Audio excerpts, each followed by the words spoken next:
Hello.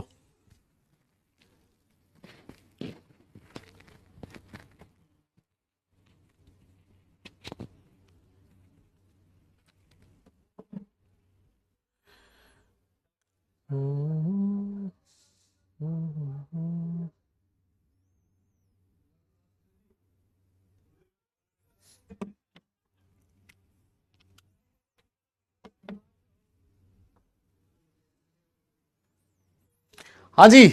Hello and welcome to all my dear students. क्या हाल चाल है बेटा, कैसे हो सब लोग, क्या हाल है सबके।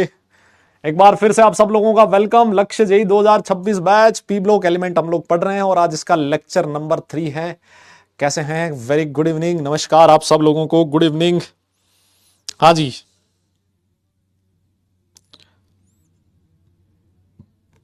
बोलिए बोलिए। सब बढ़िया है, सब बढ़िया है, जल्दी बोलो। गुड इवनिंग, नमस्कार नमस्कार नमस्कार। अरे किसका बर्थडे? ये कहां से आई ये बर्थडे? ये रोज रोज अफवाहें कहां से आती है भाई? हाँ जी। अरे ये रोज रोज अफवाहें कहां से आती है भैया? किसका बर्थडे है? किसने बोला है? ये भी अफवाह आज किसने? आरजे सर ने तो नहीं फैलाई है? आरजे सर ने तो नहीं फैलाई है भाई? एक मिनट रुको जरा।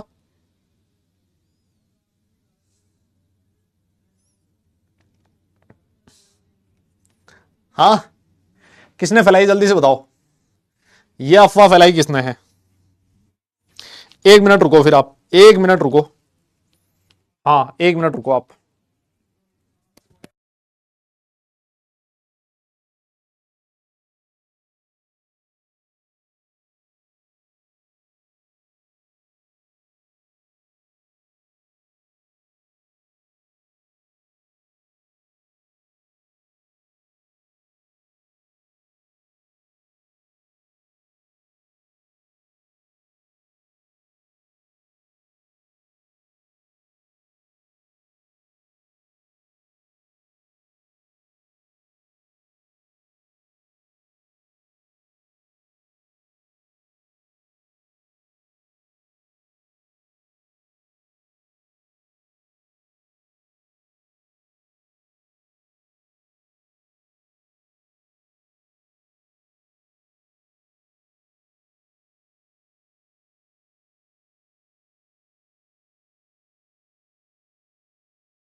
ओहो, ठीक है। अब देखो जरा, अब आ रही है क्या, बताओ जरा। अब आ रही है क्या? अब आ रही है क्या आवाज? अब तो कितने लोग लिखोगे नो वॉइस? अब तो आ गई होगी भाई। अभी भी नहीं आ रही क्या? आ गई, अब आ गई। अब आ गई, अब आ गई। हाँ, ठीक है ठीक है। तो क्या आज आपकी तीसरी क्लास है क्या ये? आपकी मैथ्स भी क्लास थी क्या आज? हाँ भाई। अरे आपकी मैथ्स की भी क्लास थी क्या आज? हम्म। मैथ्स की भी क्लास थी? ओ भाई, तीन तीन क्लासें ले रहे हो भाई तुम लोग। क्या बात है, नहीं नहीं, दो ही अच्छा रिकॉर्डेड थी, ओके ओके ओके ओके। अच्छा रिकॉर्डेड को तुम लोग क्लास नहीं मानते हो ऐसा? समरी लेक्चर था, ओके। हाँ समरी लेक्चर है फिर ठीक है। मुझे लगा कि रिकॉर्डेड क्लास थी। सर क्लास नहीं थी, रिकॉर्डेड क्लास थी। अबे तो रिकॉर्डेड भी तो क्लास ही होती है। चलो ठीक है फिर, तो मैं भी आपको रिकॉर्डेड क्लास दूंगा, है ना। सुनो अब कब दूंगा। आपके लिए खुशखबरी है, एक बढ़िया वाली खुशखबरी। खुशखबरी क्या है कि मेरी मेरी फ्राइडे, सैटरडे और मंडे, इन 3 दिन, फ्राइडे सैटरडे और मंडे, इन 3 दिन लाइव क्लास नहीं होगी, है ना। इन 3 दिन लाइव क्लास नहीं होगी, ठीक है। इन 3 दिन लाइव क्लास नहीं होगी। अरे मतलब वो एक्स्ट्रा नहीं दे रहा हूं, मैं एक्स्ट्रा नहीं दे रहा हूं, रिकॉर्डेड की जगह दे रहा हूं, मतलब लाइव की जगह दे रहा हूं। इन 3 दिन मेरी लाइव क्लास नहीं होगी। तो इन 3 में से हो सकता है मैं 1 या 2 दिन आपको रिकॉर्डेड क्लास दूं, चल जाएगा ना, इतना लंबी नहीं, 1-1 घंटे की, बस 1-1 घंटे की, है ना। तो यार मैं थोड़ा स्टेशन, आउट ऑफ स्टेशन हूं, है ना, मैं थोड़ा बाहर जा रहा हूं, तो वहां क्लास में ले नहीं पाऊंगा एक्चुअली, है ना। हाँ थोड़ा मैं ट्रैवल कर रहा हूं, तो इस वजह से वहां क्लास नहीं हो पाएगी। तो यार क्लास कैंसिल करने से तो अच्छा है 1-1 घंटे का रिकॉर्डेड सेशन दे दो। अब हालांकि मैंने बिल्कुल भी रिकॉर्ड नहीं किया, अभी तक कुछ भी रिकॉर्ड नहीं किया है। अब मैं देखूंगा कितना रिकॉर्ड हो पाता है। अगर मान लो मैं रिकॉर्ड कर पाया, वैसे इतनी क्लास हो रही है ना मेरी मेरी तो आजकल, आज तो पैर दर्द होने लग गए भाई मेरे। हाँ तो अगर मान लीजिए अगर मैं रिकॉर्ड कर पाया, और मेरे पास कल का दिन है रिकॉर्ड करने का भी, और कल भी मुझे 4 घंटे लगातार क्लास लेनी है, उसमें दो दो क्लास ले रहा हूँ ड्रॉपर में भी, और तो मतलब अगर मैं कर पाया, अगर मेरे पास टाइम रहा, तो मैं आपका अगर टाइम रहा तो मैं बिल्कुल 1 या 2 क्लास में रिकॉर्ड करने की कोशिश करूंगा, 3 दिन तो नहीं दूंगा, है ना। लेकिन अब जितना भी कर पाऊंगा उतना मैं आपको बता दूंगा, है ना। लेकिन रिकॉर्डेड रहेगा, लेकिन देख लेना आप लोग, मैं यही कहूंगा रिकॉर्डेड सेशन को भी देखना, रिकॉर्डेड में भी मजा आएगा आप लोगों को, है ना। ऐसा बिल्कुल नहीं लगेगा कि ये रिकॉर्डेड है, आपको ऐसे लाइव वाली सी फील आएगी क्लास में, है ना। कहाँ जा रहे हो, सस्पेंस सस्पेंस, है ना, नजर लग जाती है ना। वो दिखाया क्या तुमने, वो रील देखी क्या, वो ऐसा कि अगला ट्रिप कहाँ है, नहीं बताऊंगा, नजर लग जाती है, नहीं देखा तुम लोगों ने। ठीक है, पुराने वीडियो नहीं, पुराने वीडियो डाल दूं, क्या बात कर रहे हो। पुराने वीडियो डालूंगा तो फिर तुम बोलोगे सर पैसा तो पूरा दिया था नया का, और आप पुराने वीडियो डाल रहे हो। पुराने तो भर भर के पड़े हैं अपने पास, जिसका डलवाना उसका डलवा दो, पुराने तो खूब सारे पड़े हैं भाई। हम्म, पुराने तो खूब पड़े हैं। हम्म, चलो अगर मान लो मैं रिकॉर्ड नहीं कर पाया ना, है ना, अगर मैं रिकॉर्ड नहीं कर पाया, अगर मैं बिल्कुल भी रिकॉर्ड नहीं कर पाया, फिर मैं ओल्ड वाले की तरफ जाऊंगा, पुराने वीडियो की तरफ जाऊंगा। लेकिन मेरी फर्स्ट प्रायोरिटी अभी भी वही रहेगी कि मैं आपको रिकॉर्ड करके खुद से दूं, है ना। अगर मेरे पास नहीं हो पाया तो फिर मैं एक आधा, वो पुराना सारे नहीं दूंगा, फिर एक आधा लेक्चर होगा जो मैं आपको पुराना वाला दूंगा, ठीक है। आ जाओ सर, अब हम लोग पढ़ते हैं ग्रुप 16 एलिमेंट। आ जाओ आ जाओ आ जाओ, सब लोग एक बार बात को कर दो बंद, यहीं पर निपटा दो, दबा दो यही बात को, यही दबा दो। हाँ ठीक है, होगी बात खूब सारी। अब हम लोग ग्रुप 16 एलिमेंट्स पढ़ेंगे, उनकी फिजिकल प्रॉपर्टीज पढ़ेंगे, उनकी केमिकल प्रॉपर्टीज पढ़ेंगे, एलोट्रॉप्स ऑफ सल्फर पढ़ेंगे, और आज कोशिश करेंगे कि ग्रुप 16 एलिमेंट हमारा खत्म हो जाए, है ना। मुझे लग रहा है लगभग खत्म हो ही जाना चाहिए था, क्योंकि इसमें कुछ बहुत ज्यादा चीजें हैं नहीं, बहुत सिंपल सा बेचारा ग्रुप है, बड़े आराम से हो जाएगा, है ना। तो आइए हम लोग ग्रुप 16 एलिमेंट, हालांकि हमने लास्ट क्लास में स्टार्ट कर दिया था, है ना, लास्ट क्लास में हमने ग्रुप 16 एलिमेंट स्टार्ट कर दिया था। कुछ क्वेश्चंस भी मैं आप लोगों के लिए लेके आया हूं, प्रीवियस इसके कुछ क्वेश्चंस भी मैं आप लोगों के लिए लेके आया हूं। लेकिन वो क्वेश्चंस करने से पहले मैं थोड़ा सा फिजिकल प्रॉपर्टीज के बारे में बात करना चाहता हूं ग्रुप 16 एलिमेंट्स की। यस, इलेक्ट्रॉनिक प्रॉपर्टीज में आपको लास्ट क्लास में पढ़ा चुका था, है ना, इलेक्ट्रॉनिक प्रॉपर्टीज में आपको लास्ट क्लास में पढ़ा चुका था। तो अब मैं आपको फिजिकल प्रॉपर्टीज जो होंगी वो पढ़ाने वाला हूं। सबसे पहले फिजिकल प्रॉपर्टी में है, देखो आपके सामने कुछ चीज लिखी हुई है, एक बार के लिए देखना जरा, 1 मिनट। आज भैया देख रहे हो, जब आप ज्यादा बिजी होते हो ना, तो अब ज्यादा लोग आपको ज्यादा कॉल करेंगे, लोग आपको ज्यादा मैसेज करेंगे, है ना। जब आप ज्यादा बिजी होते हो तब दिक्कत ये है, ठीक है, अब है तो है ना। जब तक कॉल आ रहा है भैया, मतलब आजकल कौन किसको कॉल करता है, वरना, है ना। कॉल कर रहा है मतलब बहुत अच्छी बात है भाई। मैं बता रहा हूं तुम्हें, कॉल आ रहा है सब सही है, वरना आजकल लोग खुद में इतने उलझे हुए हैं ना, कॉल वॉल बात बात करने का टाइम ही नहीं लोगों के पास। हाँ आओ, आओ सर आओ, देखो कहता है इसमें एलिमेंट कौन कौन से हैं सर। देखिए एलिमेंट है ओल्ड स्टाइल से टेपो बे। हाँ हाँ ओल्ड स्टाइल से टेपो। टेप ना समझते हो? टेप ना समझते हो मतलब वो अरे वो तुम चीटिंग विटिंग करते हो ना, उसको टेप ना बोलते ना, ओल्ड स्टाइल से टेपो। कहता है कि ऑक्सीजन और सल्फर जो है सर ये नॉन मेटल्स हैं। बहुत अच्छी बात है सर, बहुत खुशी हुई हमें ये जान के। सेलेनियम और टेलुरियम क्या है सर? ये मेटलॉइड्स है। ठीक है सर, ये भी बहुत अच्छी बात है।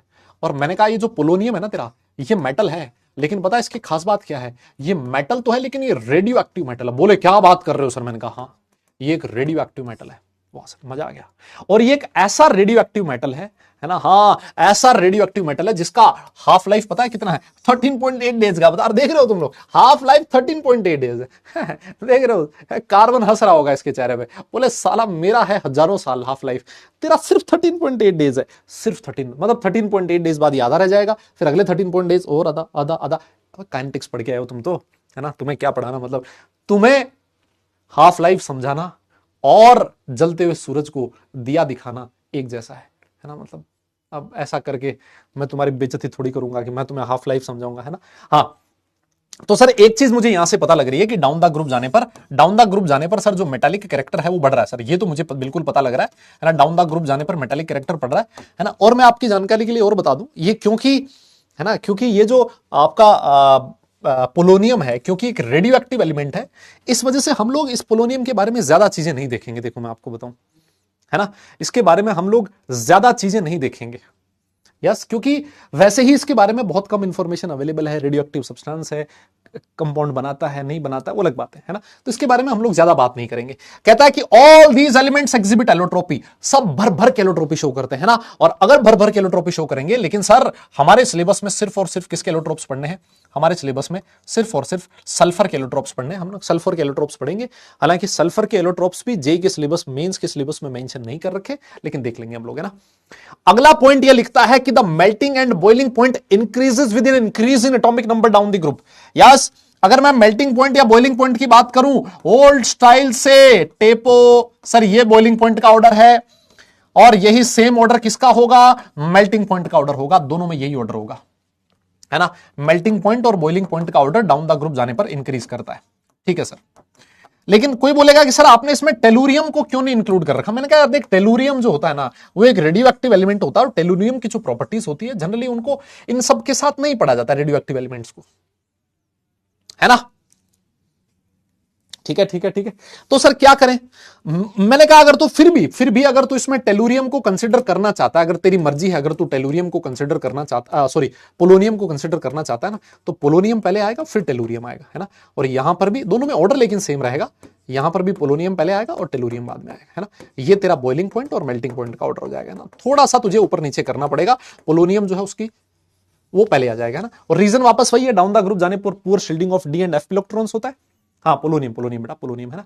डाउन द ग्रुप जाने पर पुअर शील्डिंग होगी डी एंड एफ इलेक्ट्रॉन्स की, उस वजह से आपके बॉइलिंग पॉइंट और मेल्टिंग पॉइंट में भी इफेक्ट आएगा। और वो सबसे लास्ट में जो इफेक्ट होता है ये पुअर शील्डिंग और डी एंड एफ इलेक्ट्रॉन्स का, वो सबसे ज्यादा डोमिनेटिंग कहां होता है? वो डोमिनेटिंग होता है सर नीचे जाके पोलोनियम के अंदर, है ना। तो इस वजह से ये वाला जो ऑर्डर होगा वो आप इस तरीके से लिख सकते हो। यस ठीक है सर, ये बात आपने बहुत बढ़िया कर दी, है ना। ये बात आपने बहुत ही अच्छी कर दी। तो सर अब आप आगे चल पड़ो, है ना। सर आप आगे चल पड़ो बिना किसी बात के। यस आप आगे चल पड़ो सर बिना किसी बात के। ये नोट कर लिया हो तो बताओ ना, नोट कर लिया हो तो आगे चलूं फिर मैं, है ना। नोट कर लिया हो तो आगे चलूं, नोट कर लिया हो तो आगे चलूं फिर मैं। हो गया क्या पक्का? सोच लो एक बार फिर। आओ सर आओ। सर देखो एक छोटी सी चीज इसने और लिखी है सर, है ना। पता है ये क्या कहता है?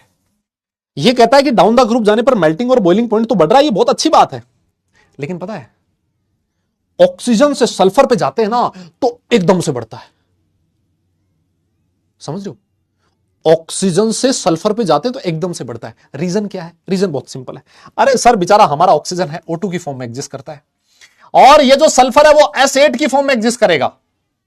सर ये गैस है सर, कैसी बात कर रहे हो सर? ये गैस है, ये डायटोमिक मॉलिक्यूल है, और जो सल्फर है वो पॉलीएटॉमिक मॉलिक्यूल S8 की फॉर्म में एग्जिस्ट करता है मेरे भाई। और यही नहीं,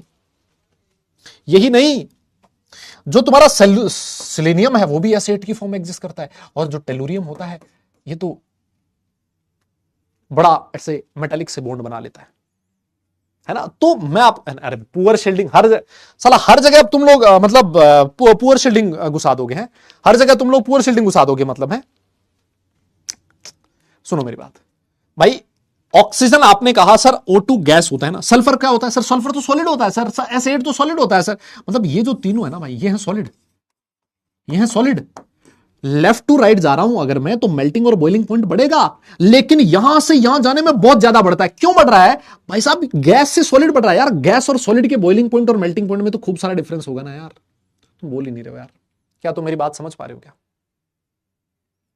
यस यस यस यस। तो कहता है कि the large difference between the melting and boiling point of oxygen and sulphur may be explained on the basis of their atomicity, on the basis of their atomicity. Oxygen जो होता है उसका melting boiling point कम होता है, sulphur का ज्यादा, लेकिन दोनों के बीच में डिफरेंस बहुत ज्यादा है। और डिफरेंस बहुत ज्यादा होने का रीजन समझ रहे हो आप लोग? कहता है कि रीजन ज्यादा होने का रीजन है, ऑक्सीजन एक डायटोमिक मॉलिक्यूल है और ये जो सल्फर वगैरह है सर ये एक पॉलीएटॉमिक मॉलिक्यूल है। तो जो रीजन है वो किसकी वजह से है? एटॉमिसिटी की वजह से है। एटॉमिसिटी की वजह से सॉलिड फॉर्म में, टेलुरियम जो होता है ना बेटा, ये पॉलीमरिक फॉर्म में एग्जिस्ट करता है ना, ये एसिड में भी नहीं, ये कहता है मैं तो पॉलीमरिक फॉर्म बनाऊंगा, है ना।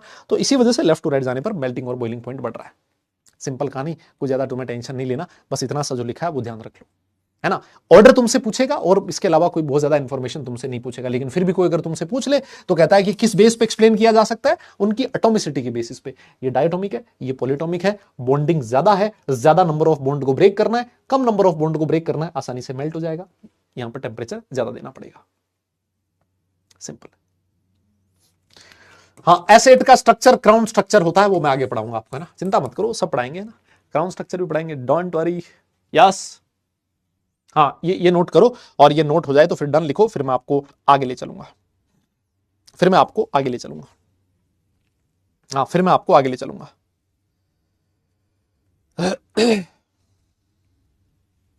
फिर मैं आपको आगे ले चलूंगा, हो गया क्या?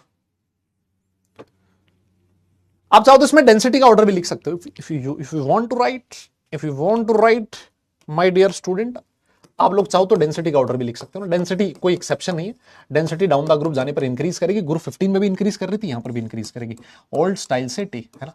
लेकिन यहां पर पोलोनियम इंक्लूड नहीं है, पोलोनियम के बारे में हमारे पास कोई इंफॉर्मेशन नहीं है, मैं आपको पहले ही बता देता हूं, है ना। तो डेंसिटी का ये ऑर्डर होता है। मेरा क्वेश्चन आपसे वापस ये है, हमने लास्ट क्लास में बात करी थी ऑक्सीजन ऑक्सीजन और सल्फर सल्फर, बेटा बताओ बॉन्ड एनर्जी किसकी ज्यादा है? तो आपने कहा था सर सल्फर सल्फर की बॉन्ड एनर्जी ज्यादा है, ये हम लोग बहुत बार बात कर चुके हैं। और क्यों ज्यादा है?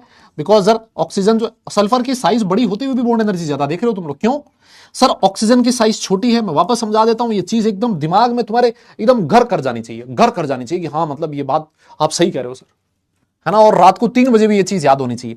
सर ऑक्सीजन की साइज छोटी है, छोटी साइज होने की वजह से लोन पेयर एक दूसरे के बहुत नजदीक नजदीक है सर, यहां लोन पेयर रिपल्शन जबरदस्त है, ये वाला बॉन्ड वीक है। सल्फर की साइज बड़ी है सर, यहां लोन पेयर के बीच दूरियां बढ़ गई हैं, रिपल्शन कम हो गया है, इस वजह से बॉन्ड एनर्जी ज्यादा हो गई है ना। ये हम लोग पहले भी काफी बार बात कर चुके हैं, लेकिन आपको जानकर यह भी खुशी होगी कि सल्फर सल्फर, फिर उसके बाद सेलेनियम सेलेनियम, टेलुरियम टेलुरियम, और बेचारा ये जो ऑक्सीजन है ना, ये सबसे लास्ट में आता है ना, ये जो बेचारा ऑक्सीजन है ना, ये सबसे लास्ट में आता है। ये चीज है, थोड़ी सी आप ध्यान रखें, है ना, ये चीज आप थोड़ी सी ध्यान रखें कि ये ऑक्सीजन ऑक्सीजन बॉन्ड इतना वीक हो जाएगा, इतना वीक हो जाएगा कि सबसे लास्ट में चला जाएगा, है ना, इतना वीक हो जाएगा कि सबसे लास्ट में चला जाएगा।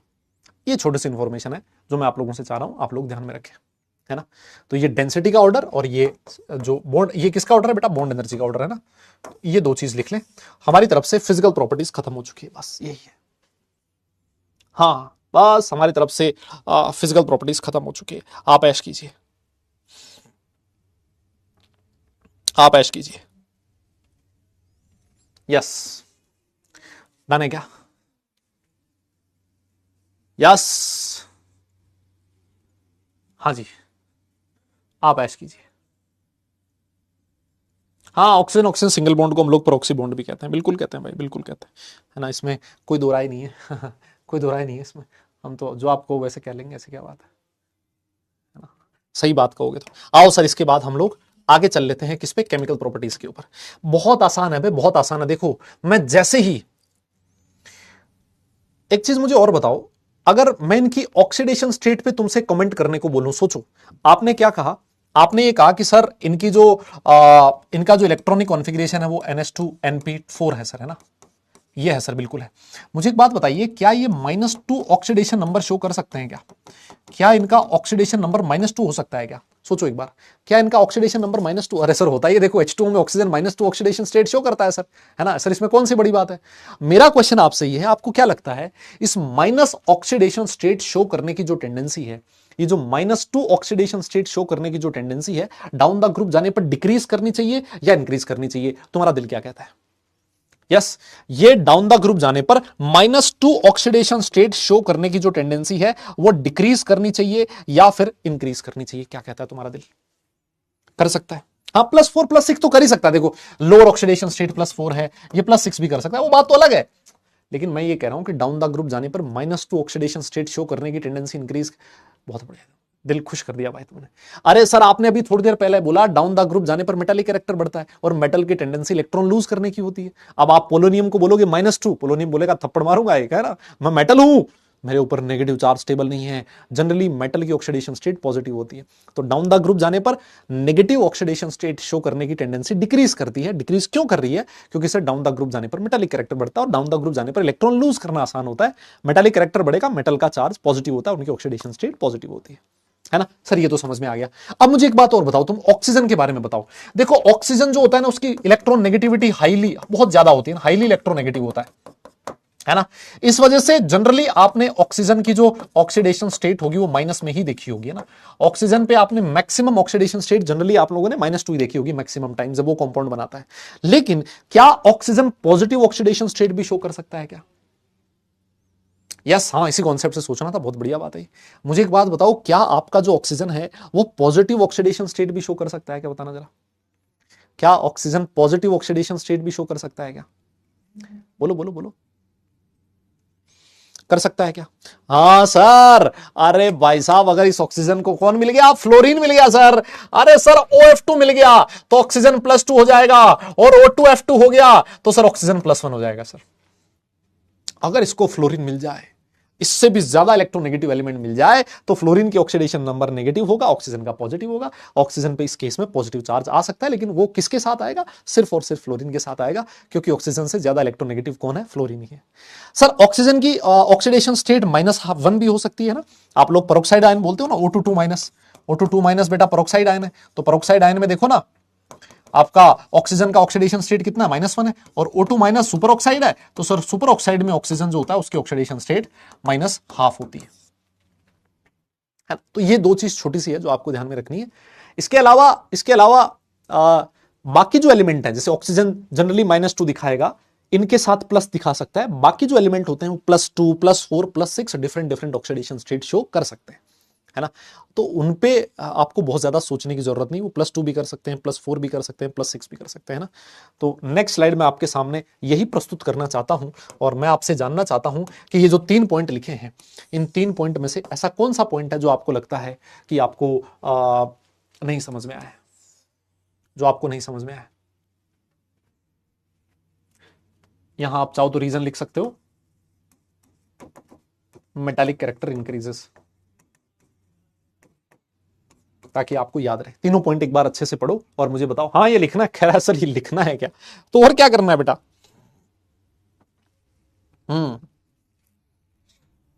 बिल्कुल लिखना है बेटा।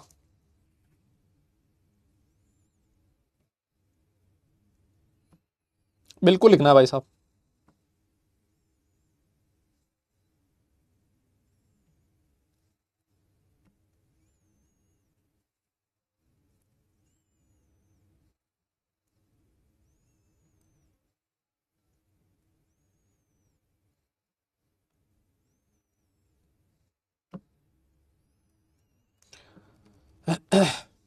लिखो भी और मुझे बताओ भी कौन सा नहीं समझ में आया। दोनों चीज करनी पड़ेगी आपको।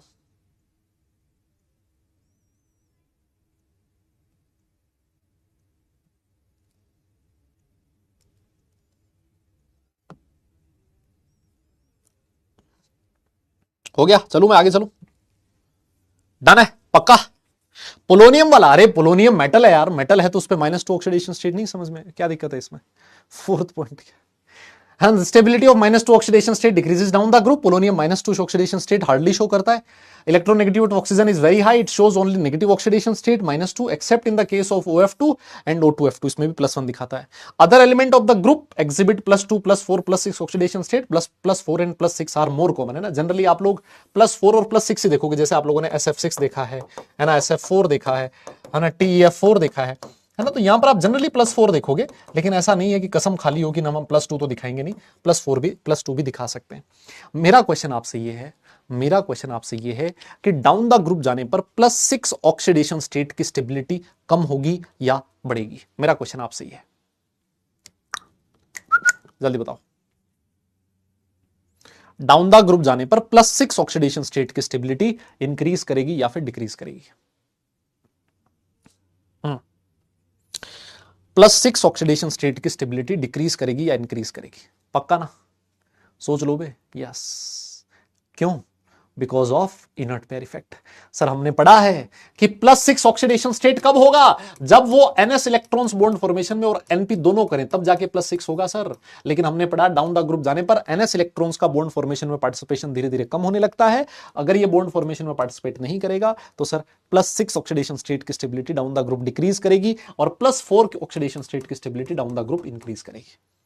इसमें मेरे हिसाब से किसी को कोई दिक्कत होनी नहीं चाहिए. और जो रीजन है वो आप लोग लिखोगे इनर्ट पेयर इफेक्ट. देखिए ये रहा आपके सामने. The stability of +6 oxidation state decreases down the group and stability of +4 oxidation state increases. Reason is inert pair effect. Reason is inert pair effect. ऊपर वाला जो स्टेटमेंट है, ऊपर वाला स्टेटमेंट भी देखिए. ऊपर वाला स्टेटमेंट भी देखिए. कहता है कि sulphur, selenium and tellurium usually show +4 oxidation state in their compounds with oxygen and +6 with fluorine. आपने देखा होगा जो सल्फर होता है वो फ्लोरीन के साथ +6 ऑक्सीडेशन स्टेट में SF6 बनाता है ना. मतलब ये अपनी जब हायर ऑक्सीडेशन स्टेट की तरफ जाएंगे, +4 +6 ऑक्सीडेशन स्टेट की तरफ जाएंगे, तो ये किसका सहारा लेते हैं? इसका सहारा लेते हैं ऑक्सीजन और फ्लोरीन का. और मैं फ्लोरीन के बारे में तो तुम्हें हमेशा बोलता आ रहा हूं बेटा जी, फ्लोरीन को देखते ही पिघल जाते हैं सारे, है ना. क्यों? फ्लोरीन की साइज छोटी होती है, ये स्ट्रॉन्ग बॉन्ड का फॉर्मेशन करता है, ये अगले को भरोसा दिलाता है, विश्वास दिलाता है कि मैं तेरे आसपास कोई स्टेरिक हिंड्रेंस क्रिएट नहीं करूंगा क्योंकि मेरी साइज छोटी है. मैं तेरे साथ बहुत स्ट्रॉन्ग बॉन्ड बनाऊंगा और एकदम से आसानी से छोड़ के नहीं जाऊंगा, है ना. तो ऑक्सीजन के साथ ऐसा क्या हो गया? ऑक्सीजन को देख के क्यों पिघल गए लोग? अरे भैया ऑक्सीजन को देख के इसलिए पिघल गए. ऑक्सीजन आपको विश्वास दिलाता है ना कि ऑक्सीजन की साइज फ्लोरीन से तो बड़ी है, लेकिन ऑक्सीजन ही विश्वास दिलाता है कि मैं तुम्हारे साथ डबल बॉन्ड बनाऊंगा. क्या कहता है? मैं तुम्हारे साथ डबल बॉन्ड बनाऊंगा. फ्लोरीन कहता है भले ही मैं छोटा हूं, मैं बनाऊंगा सिंगल, लेकिन जो बनाऊंगा स्ट्रॉन्ग बॉन्ड बनाऊंगा. ऑक्सीजन कहता है मैं मल्टीपल बॉन्ड का फॉर्मेशन करूंगा, और multiple bond generally stable bond होते हैं ना. तो आप लोग कहीं पर भी देखो, जो आपका एलिमेंट आपको हायर ऑक्सीडेशन स्टेट जो होगी ना, हायर जो ऑक्सीडेशन नंबर को सेटिस्फाई करेगा ना, जनरली या तो वो ऑक्सीजन करेगा या फ्लोरीन करेगा. आप अपने चारों तरफ कहीं पर भी उठा के देख लो, कोई भी एग्जांपल जो तुम्हारे सामने आ रहा है उसको उठा के देख लो. मैक्सिमम ऑक्सीडेशन स्टेट जो होगी एलिमेंट की, वो या तो ऑक्सीजन के साथ होगी या फिर वो फ्लोरीन के साथ होगी. अपने आसपास कोई भी एग्जांपल देख लो. जैसे सल्फर जो होता है फ्लोरीन के साथ SF6 बनाता है, लेकिन वो क्लोरीन के साथ HCl6 नहीं बनाएगा. Maximum oxidation state. यस, हाँ. आप लोग क्लोरीन को देख लो. क्लोरीन +7 ऑक्सीडेशन स्टेट शो करता है किसके साथ? ऑक्सीजन के साथ. आयोडीन +7 ऑक्सीडेशन स्टेट शो करता है किसके साथ? फ्लोरीन के साथ, है ना. तो फ्लोरीन और ऑक्सीजन ये ऐसे एलिमेंट्स होते हैं जिनके साथ एलिमेंट बॉन्ड बनाना पसंद करते हैं, है ना. क्योंकि ये छोटी साइज होती है, स्ट्रॉन्ग बॉन्ड का फॉर्मेशन करता है, और साथ साथ आपका जो ऑक्सीजन होता है वो भरोसा दिलाता है कि मैं तुम्हारे साथ डबल बॉन्ड का फॉर्मेशन करूंगा, मल्टीपल बॉन्ड का फॉर्मेशन करूंगा, और वो भी एक स्टेबल बॉन्ड होगा, है ना. तो ये दोनों पॉइंट मेरे हिसाब से क्लियर है. इन दोनों पॉइंट पे डन लिखिए. फिर हम लोग नेक्स्ट वाली स्लाइड पे चलते हैं, है ना. फिर हम लोग नेक्स्ट स्लाइड पे चलते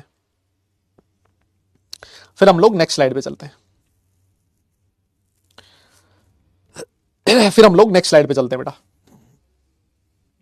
नोट कीजिए फटाफट से, हो जाए तो. हाँ, ये डिमांड में ज्यादा है बेटा. हाँ बिल्कुल सही कह रहे हो, ये डिमांड में ज्यादा है. क्या है सर ये डिमांड में? हाँ, KMnO4 में देख लो, Mn ऑक्सीजन के साथ है +7 में, है ना. आओ सर, आओ सर. ये पॉइंट तो बहुत आसान है, लेकिन एक बात बताओ सर ये ऑक्सीजन के अलग नखरे हैं सर. अनोमलस बिहेवियर होता है ऑक्सीजन का, क्यों? मुझे बताने की जरूरत है क्या भाई? हर ग्रुप का फर्स्ट एलिमेंट कुछ प्रॉपर्टीज अपने ग्रुप के बाकी एलिमेंट से डिफरेंट शो करता है। रीजन बता दो। जो इसका अनोमलस बिहेवियर होने का रीजन क्या है सर? वही रीजन है जो नाइट्रोजन का था, आज वही रीजन ऑक्सीजन का है। सर क्या रीजन है? सर इसकी जो साइज होती है वो बहुत छोटी होती है सर, सबसे पहली चीज है ना सर। ये स्मॉल साइज होता है, स्मॉल साइज है, साथ साथ सर इसकी हाई इलेक्ट्रोनेगेटिविटी है, इलेक्ट्रोनेगेटिविटी इसकी काफी हाई है सर। इसकी आयनाइजेशन एनर्जी भी बहुत हाई है, बिल्कुल है सर। और सर इसके पास अनअवेलेबिलिटी है सर, किसकी? या वैसे लिखो ना, एब्सेंस ऑफ डी ऑर्बिटल है सर, है ना सर। इसके पास डी ऑर्बिटल प्रेजेंट ही नहीं है sir, absence of D orbital है सर। सर इसके पास डी ऑर्बिटल प्रेजेंट नहीं है सर। तो ये कुछ रीजंस है जिनकी वजह से आपका ऑक्सीजन का बिहेवियर आपको बाकी लोगों से अलग देखने को मिलेगा, है ना। जैसे ऑक्सीजन बाकी जो एलिमेंट होते हैं अपनी मैक्सिमम कोवैलेंसी 6 शो कर सकते हैं, ऑक्सीजन जो है वो 6 वैलेंसी शो नहीं कर सकता। क्यों? क्योंकि सर उसके पास डी ऑर्बिटल प्रेजेंट नहीं है सर, सिंपल है ना। बाकी जो एलिमेंट होते हैं वो पी पाई डी पाई बॉन्ड बना सकते हैं, ये कहता है मैं नहीं बना पाऊंगा, मैं सिर्फ पी पाई बना सकता हूं ना, ये डी पाई बना सकता बेचारे के पास, क्योंकि डी ऑर्बिटल प्रेजेंट ही नहीं है ना। तो ये आपके सामने कुछ ऐसे रीजंस हैं जिसकी वजह से आपका जो ऑक्सीजन होता है उसकी कुछ बिहेवियर बाकी एलिमेंट से डिफरेंट होता है ना। मेरे हिसाब से इसमें कोई दिक्कत नहीं है। ये जैसे हम लोग फ्लोरीन वगैरह उसके लिए नाइट्रोजन के लिए लिखा था, बिल्कुल सेम वही है। आगे चल के हम लोग फ्लोरीन वगैरह के लिए भी सेम ये चीज लिखेंगे। तो सर इसमें जो काम की चीज आती है सबसे पहले वो है रिएक्टिविटी टुवर्ड्स हाइड्रोजन। और मैं आपकी जानकारी के लिए बता दूं, ये reactivity towards hydrogen is very very important, काफी इंपॉर्टेंट है। जैसे हम लोगों ने reactivity towards hydrogen group 15 element में भी पढ़ी थी, वो भी इंपॉर्टेंट होता था, 16 वाला भी इंपॉर्टेंट है। सर क्या होगा अगर मान लीजिए आपका ग्रुप 16 का कोई एलिमेंट है, ई से, मैं ई से उसको दिखा रहा हूं, है ना, मैं उसको ई से दिखा रहा हूं, और उसने अगर हाइड्रोजन के साथ रिएक्ट किया तो सर वो क्या बनाता है? H2E बनाता है। जैसे मान लीजिए H2O बनाता है, H2S बनाता है, H2SE बनाएगा, है ना, H2T बनाएगा, है ना सर, ये बनेंगे, यस ये वाले बनेंगे सर, बहुत बढ़िया सर, कोई दिक्कत नहीं है सर, है ना। ये हाइड्राइड का फॉर्मेशन करेंगे सर, है ना। क्या बनाएंगे? हाइड्राइड का फॉर्मेशन करेंगे। और आपके सामने मेरे भाइयों हाइड्राइड की कुछ प्रॉपर्टीज लिखी हुई हैं, खटाक से सारी प्रॉपर्टीज लिख दो, खटाक से निपटा दो ये सारा। ग्रुप 15 एलिमेंट में सब कुछ बहुत डिटेल में पढ़ाया है, यहां वापस उतना टाइम नहीं लगाऊंगा। खटाखट सारे ऑर्डर लिखो जल्दी से, हाँ जल्दी लिखो, है ना। टाइम खराब करने की कोई जरूरत ही नहीं है भाई, कोई जरूरत नहीं है, फटाफट लिख डालो खटाखट सारे लोग।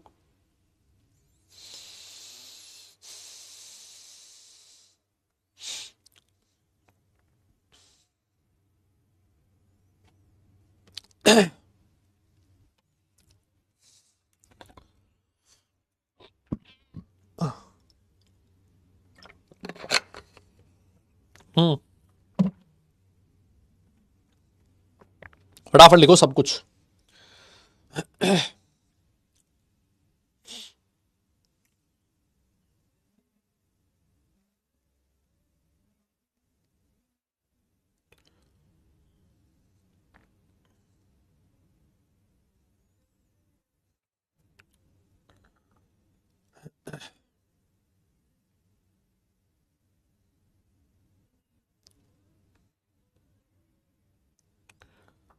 हाँ जी,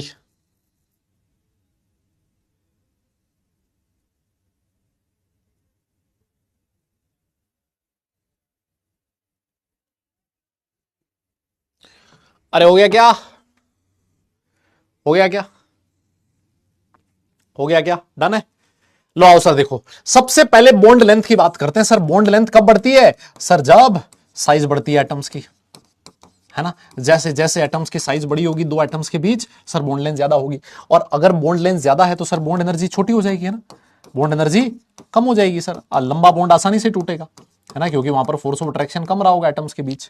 और अगर मान लीजिए बॉन्ड एनर्जी कम है तो हल्का सा टेम्परेचर देते ही मामला गड़बड़ हो जाएगा, है ना, वो टूट जाएगा सर, वो थर्मली बहुत ही कम स्टेबल होगा। तो यहां तक थर्मल स्टेबिलिटी में कोई दिक्कत नहीं है मेरे हिसाब से। सबसे लास्ट में बॉन्ड एंगल की हम लोगों ने बात करी थी, हमने ये कहा था कि जो H2 होता है ऑक्सीजन, यहां हाइब्रिडाइजेशन sp3 है सर, है ना, ऑक्सीजन का हाइब्रिडाइजेशन sp3 है, दो लोन पेयर दो बॉन्ड पेयर है। इसमें जो बॉन्ड एंगल होता था कितना होता था? 104.5 डिग्री होता था। और अगर मैं बाकी की बात करूं, सल्फर, सेलेनियम और टेलुरियम, तो सर यहां पर जो बॉन्ड एंगल होता है लगभग लगभग 90 डिग्री का बॉन्ड एंगल होता है, लेकिन वो भी डिक्रीज करता है डाउन द ग्रुप जाने पर, है ना सर। ये वाले कौन से एलिमेंट थे सर, ये ड्रैगोस कंपाउंड थे सर। ये कौन से एलिमेंट थे सर, ये ड्रैगोस कंपाउंड से थे सर। ये कौन से कंपाउंड थे, ड्रैगोस कंपाउंड थे। और यहां जो सेंट्रल एटम होता है वहां पर कोई हाइब्रिडाइजेशन नहीं होता, यस कोई हाइब्रिडाइजेशन नहीं होता। यहां जो बॉन्ड एंगल है वो लगभग 90 डिग्री का होता है। इसमें बॉन्ड एंगल 109.28 होना चाहिए था, लेकिन ये जो लोन पेयर्स हैं, दो लोन पेयर की वजह से बॉन्ड एंगल कम हो गया, और कम होकर कितना हो गया, लगभग 104.5 डिग्री का हो गया। बताओ, ये सारी चीज बता रखी है ना तुम्हें, दादा बोलना पड़ेगा यार, ये सारा सब कुछ पढ़ा रखा है ना तुम्हें, यस। अरे बेटा बॉन्ड एनर्जी में एक बंदा कह रहा है ऑक्सीजन ऑक्सीजन सबसे कम आएगा ना। अरे वो कौन से बॉन्ड की बॉन्ड एनर्जी की बात हो रही है, ऑक्सीजन ऑक्सीजन बॉन्ड एनर्जी की बात हो रही है, यहां वो बात नहीं हो रही, यहां ऑक्सीजन और हाइड्रोजन बॉन्ड एनर्जी की बात हो रही है, यस। बताओ, डन लिखो, डन डन डन डन लिखो सर, डन लिखो, फिर हम आगे चलेंगे, है ना। डन लिखो सर, आगे चलेंगे, फिर उसके बाद हम आगे चलेंगे सर, है ना। तब तक नहीं चलेंगे आगे, डन लिखो फिर आगे चलेंगे, यस डन लिखो फिर आगे चलेंगे। हाँ जी भैया जी, डन लिखो फिर आगे चलेंगे, हो गया। तो सर इसके बाद कुछ और प्रॉपर्टीज है, ये वाली प्रॉपर्टीज भी ज्यादा इंपॉर्टेंट वाली कैटेगरी में यही तो आती हैं सर। ये reducing nature sir, acidic strength sir, boiling point और सर मेल्टिंग पॉइंट। बताओ, यस रिड्यूसिंग नेचर का जल्दी से ऑर्डर बताओ। H2O, H2S, बिल्कुल सेम लॉजिक लगेगा जो वहां लग रहा था, H2PE। और acidic strength H2O, H2S, H2SE और H2TE। यहां पर भी बताओ, H2O, H2S, H2SE, H2TE, H2O, H2S, H2SE, H2T। बताइए जल्दी से बताइए सर, अच्छा रिड्यूसिंग एजेंट कौन होता था सर? अच्छा रिड्यूसिंग वो एजेंट होता था जो आसानी से हाइड्रोजन देता था, और हाइड्रोजन देने की टेंडेंसी डाउन द ग्रुप जाने पर इंक्रीज करेगी, because sir bond energy decrease कर रही है, आसानी से हाइड्रोजन टूट के बाहर जा सकता है, ठीक है सर। एसिडिक स्ट्रेंथ, अरे भैया एसिडिक स्ट्रेंथ का ऑर्डर क्या होगा सर? एसिडिक कौन सा अच्छा एसिड होता है सर? अरे मैंने कहा भाई अच्छा एसिड वो होता है जो आसानी से H+ दे दे। अब आसानी से H+ कौन देगा सर? जिसका हाइड्रोजन के साथ जो बना हुआ बॉन्ड है वो आसानी से टूटेगा। और आसानी से बॉन्ड कौन सा टूटेगा भाई, जल्दी बोलो सर? ये वाला टूटेगा सर। हाइड्रोजन और टेलुरियम के बीच जो बॉन्ड है सर वो बहुत वीक है, बहुत वीक है, तो सर डाउन द ग्रुप जाने पर एसिडिक स्ट्रेंथ इंक्रीज करती है। यस, बहुत बढ़िया सर, कोई दिक्कत नहीं है सर, यहां तक तो कोई परेशानी आई नहीं हमें सर। थोड़ी सी जो परेशानी आती है वो बॉइलिंग पॉइंट में आती है, लेकिन बॉइलिंग पॉइंट पे भी हमने पढ़ रखा है सर, बॉइलिंग पॉइंट किसके डायरेक्टली प्रोपोर्शनल होते हैं? इंटरमोलिकुलर फोर्सेस के। ये जितने भी एलिमेंट्स हैं H2S, H2SE और H2TE सर, यहां पर हाइड्रोजन बॉन्डिंग हो नहीं सकती। यहां पर कौन से फोर्स ऑफ अट्रैक्शन है सर? यहां वैंडरवाल फोर्सेस हैं, और अगर वैंडरवाल फोर्सेस है और वैंडरवाल फोर्सेस डाउन द ग्रुप जाने पर इंक्रीज करते हैं क्योंकि मॉलिक्यूलर साइज बढ़ती है। तो सर इन तीनों में अगर मैं कंपेयर करूं तो boiling point down the group जाने पर इंक्रीज करेगा।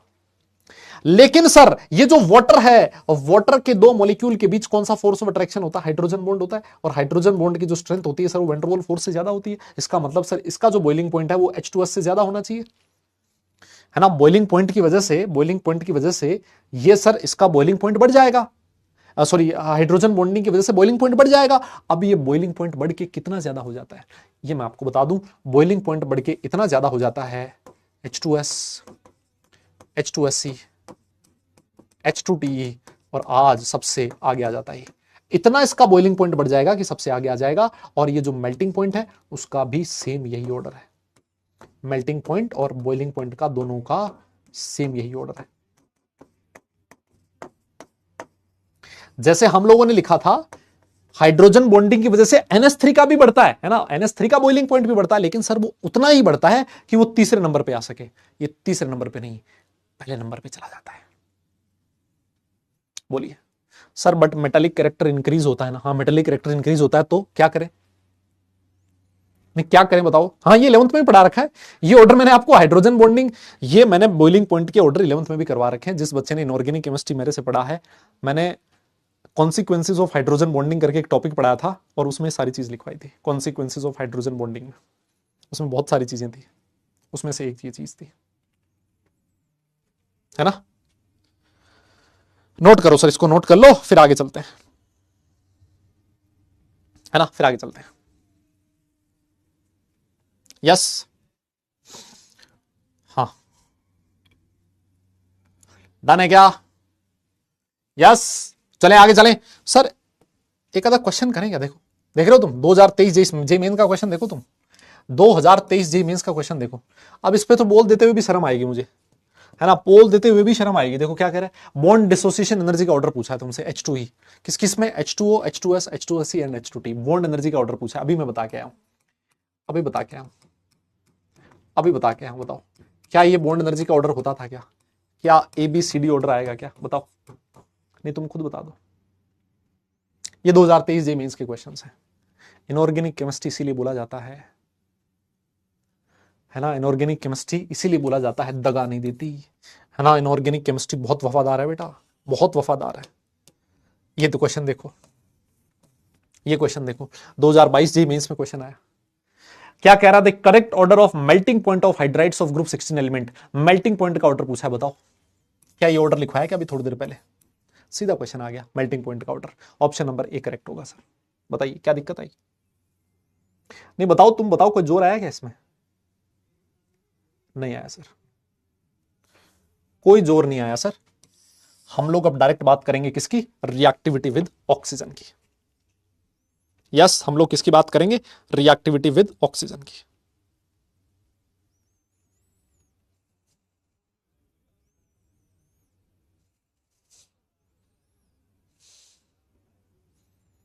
यस,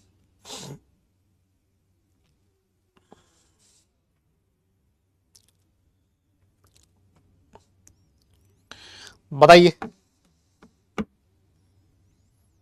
रिएक्टिविटी टुवर्ड्स ऑक्सीजन की। क्या ये क्वेश्चन रिपीट होंगे? बेटा ये तो मुझे पता नहीं है रिपीट होंगे कि नहीं होंगे, लेकिन अगर मान लीजिए क्वेश्चन आएगा भी ना, तो वो भी इन्हीं के इर्द गिर्द आएगा। मैं तुम्हें बता रहा हूं, इन्हीं के इर्द गिर्द आएगा, क्वेश्चन नहीं आएगा इसके अलावा, क्योंकि इनऑर्गेनिक केमिस्ट्री और यहीं से आता लगभग, है ना, हाँ यहीं से ऊपर नीचे करके आएगा, लेकिन क्वेश्चन यहीं से आएगा। आओ थोड़ा सा और आगे चलते हैं। ऑक्सीजन के साथ रिएक्टिविटी, सर देखो ऑक्सीजन के साथ अगर ये रिएक्ट करेगा तो ऑक्साइड बनाते हैं, ऑक्साइड बनाते हैं सर, कोई दिक्कत नहीं। एक EO2 टाइप का ऑक्साइड बनता है और एक EO3 टाइप का ऑक्साइड बनेगा। सर EO2 जो है उसमें आपका E जो होगा उसकी ऑक्सीडेशन स्टेट +4 होगी और इसकी ऑक्सीडेशन स्टेट +6 होगी, है ना। तो ये बस एक जनरल इंफॉर्मेशन है ना, ये जनरल इंफॉर्मेशन है। इस वाले पॉइंट पे ऐसे कोई क्वेश्चन पूछे जाने की प्रोबेबिलिटी बहुत कम है। और तुम लोग जानते ही हो कि जो ओजोन होता है वो गैस होता है, सल्फर डाइऑक्साइड जो होता है वो गैस होता है ना, लेकिन जो सिलेनियम का डाइऑक्साइड है SiO2 एक सॉलिड होता है। ये एक जनरल इंफॉर्मेशन है, इस पे जनरली क्वेश्चंस नहीं आते, है ना, लेकिन क्योंकि एनसीईआरटी में ये लाइंस लिखी होती हैं तो मतलब हम एक बार समझने के लिए देख लेते हैं कि हाँ इसमें ऐसा हो रहा है, इसमें ऐसा हो रहा है, ठीक है ना, क्योंकि जब हमारे सामने से अगर ये लाइंस निकलती हैं तो अपने आप ही चीजें अपने दिमाग में फिट होती जाती है ना, फिट होती रहती है। यस, बहुत बढ़िया। ये वाला जो पॉइंट है ना, ये वाला पॉइंट थोड़ा सा अच्छा पॉइंट है ना, ये वाला पॉइंट जो है इस पे आप लोग स्टार मार्क कर सकते हो कि ये वाला पॉइंट थोड़ा सा अच्छा पॉइंट है। क्या कह रहा है? कहता है कि जो रिड्यूसिंग प्रॉपर्टी होती है डाइऑक्साइड्स की decreases from SO2 to TeO2। SO2 एक रिड्यूसिंग एजेंट है जबकि TeO2 एक ऑक्सीडाइजिंग एजेंट है। कोई मुझे रीजन बता सकता है क्या इसका? यस, कोई मुझे इसका रीजन बता सकता है क्या? दादा जल्दी बताओ, क्या कोई मुझे इसका रीजन बता सकता है कि reducing property down the group जाने पर इंक्रीज क्यों कर रही है, डिक्रीज क्यों कर रही है? देखिए रिड्यूसिंग जो एजेंट होता है, समझिए इसके पीछे की जो कहानी है वो ये है। हालांकि ये फिजिक्स में आप लोगों ने इलेक्ट्रोकेमिस्ट्री में पढ़ा होगा कि जो रिड्यूसिंग एजेंट होता है, सर रिड्यूसिंग एजेंट क्या करता है, उसका खुद का ऑक्सीडेशन होता है ना, खुद का ऑक्सीडेशन होता है। और ऑक्सीडेशन का मतलब होता है increase in oxidation state. Yes, increase in oxidation number, बोलो यही होता है। अब तो मुझे एक बात बताओ, आपका जो डाइऑक्साइड है, डाइऑक्साइड में E का ऑक्सीडेशन स्टेट कितना है? +4 है। अगर इसको रिड्यूसिंग एजेंट की तरह बिहेव करना है, इसको रिड्यूसिंग एजेंट की तरह बिहेव करना है, तो सर इसको अपनी ऑक्सीडेशन स्टेट बढ़ानी पड़ेगी, +4 से +6 करनी पड़ेगी।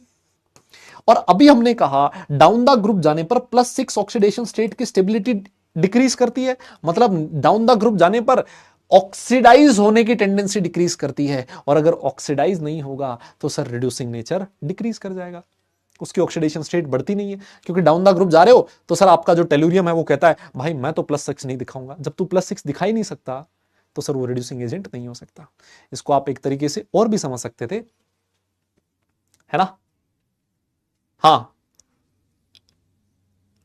नहीं नहीं, मेटालिक कैरेक्टर तो इंक्रीज कर रहा है। अब हर हर जगह आप एक ही लॉजिक थोड़ी ना लगाओगे। मेटालिक कैरेक्टर इंक्रीज कर रहा है, मान ली आपकी बात, है ना, लेकिन मेटालिक कैरेक्टर से तो डाउन द ग्रुप जाने पर इंक्रीज करना चाहिए था रिड्यूसिंग प्रॉपर्टी, क्योंकि जो मेटल्स होते हैं वो बहुत अच्छे रिड्यूसिंग एजेंट होते हैं।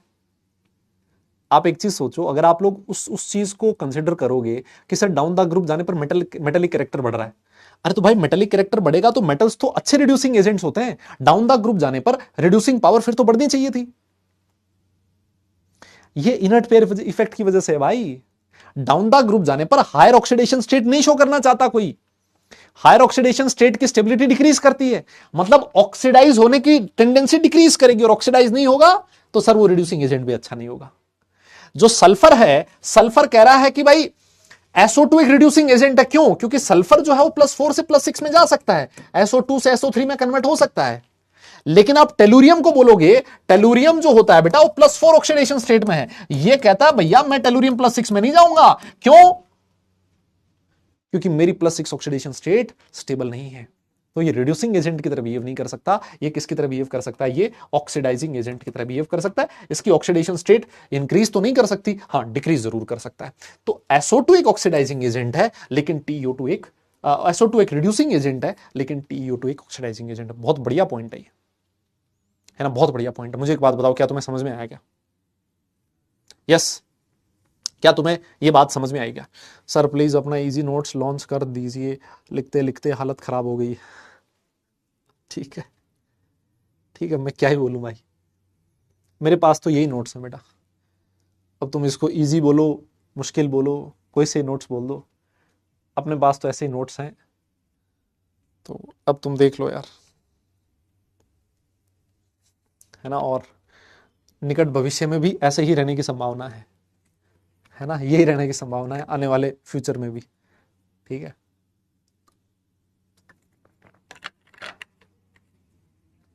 हाँ चलिए।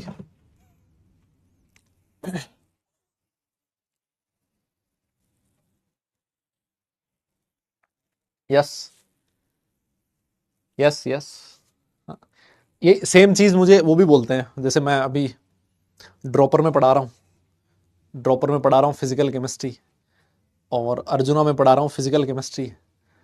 तो वो भी मुझे यही बोलते हैं कि भाई सर आप ना, मतलब भाई कोई बुक वुक लिख दो सर, हमें नोट्स ना लिखना पड़े, है ना, आप बुक वुक लिख दो तो हमें नोट्स ना लिखना पड़े। तो मतलब मैं थोड़ा सा ना, मतलब थोड़ा अलग विचारों का आदमी हूँ। चलो मेरी कोई ना बुक है ना मुझे किसी ने बोला है बुक लिखने का, लेकिन अगर मान लो मेरी कभी बुक आई भी ना, तब भी मैं, मतलब तुम लोगों को यही बोलूंगा कि नोट्स जरूर बनाओ, है ना। आप बुक ले लो, कोई दिक्कत नहीं है ना, बुक लो, बहुत अच्छी बात है, अच्छे कॉन्सेप्ट्स हैं उनमें और अच्छे क्वेश्चंस हैं, अच्छी प्रैक्टिस भी आप लोग कर सकते हो, बुक लो, कोई दिक्कत नहीं। लेकिन फिर भी मैं बोलूंगा, उस समय भी मैं एक ही बात बोलूंगा कि तुम नोट्स बनाओ। अगर आप मान लो मेरी बुक अगर कभी लॉन्च हुई और मैं ये बोलूं कि तुम्हें नोट्स नहीं बनाने पड़ेंगे इसलिए मेरी बुक लो, शायद मैं ये चीज कभी ना बोल पाऊं, और ना ही मैं कभी बोलूं, क्योंकि नोट्स की अपनी अहमियत है ना, नोट्स बनाना बहुत जरूरी है। तो हाँ, बुक ले लो, आप बुक क्वेश्चन प्रैक्टिस के लिए ले लो, कोई दिक्कत नहीं है। बुक आप बढ़िया क्वेश्चन प्रैक्टिस करो, अच्छे क्वेश्चंस हैं, सीक्वेंस से क्वेश्चंस दिए हैं लोगों ने, बहुत मेहनत करी जिसने भी बुक लिखी है। जैसे ओम सर ने लिखी है, बढ़िया लिखा है, फैजल सर ने लिखी है, बहुत बढ़िया बुक लिखी है, क्योंकि बहुत मेहनत से बनाई है उन्होंने भी। तो लेकिन उसको उसको क्वेश्चन प्रैक्टिस के लिए ऑल्टरनेट मानो, उसको ये मत मानो कि भाई मैं नोट्स ही नहीं बनाऊंगा। फिर ऐसी तो बुक्स मार्केट में बहुत सारी अवेलेबल है ना, फिर आपको नोट्स बनाने की जरूरत क्या है? नहीं। तो नोट्स बनाने से फर्क देखो, ये नहीं होता कि हमारा टाइम बचता है, नोट्स बनाने का मोटिव ये होता ही नहीं है कि टाइम बचाना है। अगर ऐसा होता तो फिर शुरू से, जब से कोचिंग इंडस्ट्री स्टार्ट हुई, आज से 30-35 साल हो गए, ये सब लोगों ने ये चीज सोची होती ना कि नोट्स नहीं बनाने पड़े, तो सब अपनी बुक लिख के और लॉन्च कर देते, तो किसी को नोट्स नहीं बनाना पड़ता बच्चों को, है ना। लेकिन जब जब आप लिखते हो ना, जब आप लिखते हो बेटा, जब आप इस स्टेटमेंट को मैं हमेशा बोलता हूं, इस स्टेटमेंट को जब आप लिखोगे, इंसान बोलते टाइम कुछ भी बकवास कर सकता है, कुछ भी लिख बिना सोचे समय बोल सकता है, वो बिना सोचे समझे कुछ भी बोल सकता है अपने मुंह से, लेकिन बिना सोचे समझे लिख नहीं सकता। आपको अगर एक वर्ड भी लिखना है, एक लाइन भी लिखनी है, तो आपको दिमाग में सोचना पड़ेगा, वो लाइन आपके दिमाग में घूमेगी, तभी उस चीज को तुम लिख पाओगे। और जब उस वो लाइन तुम्हारे दिमाग में घूमती है, यही तो मोटिव है भैया, इसीलिए तो नोट्स लिखवाना चाहते हैं हम आपसे, कि वो लाइन तुम्हारे दिमाग में घूमे।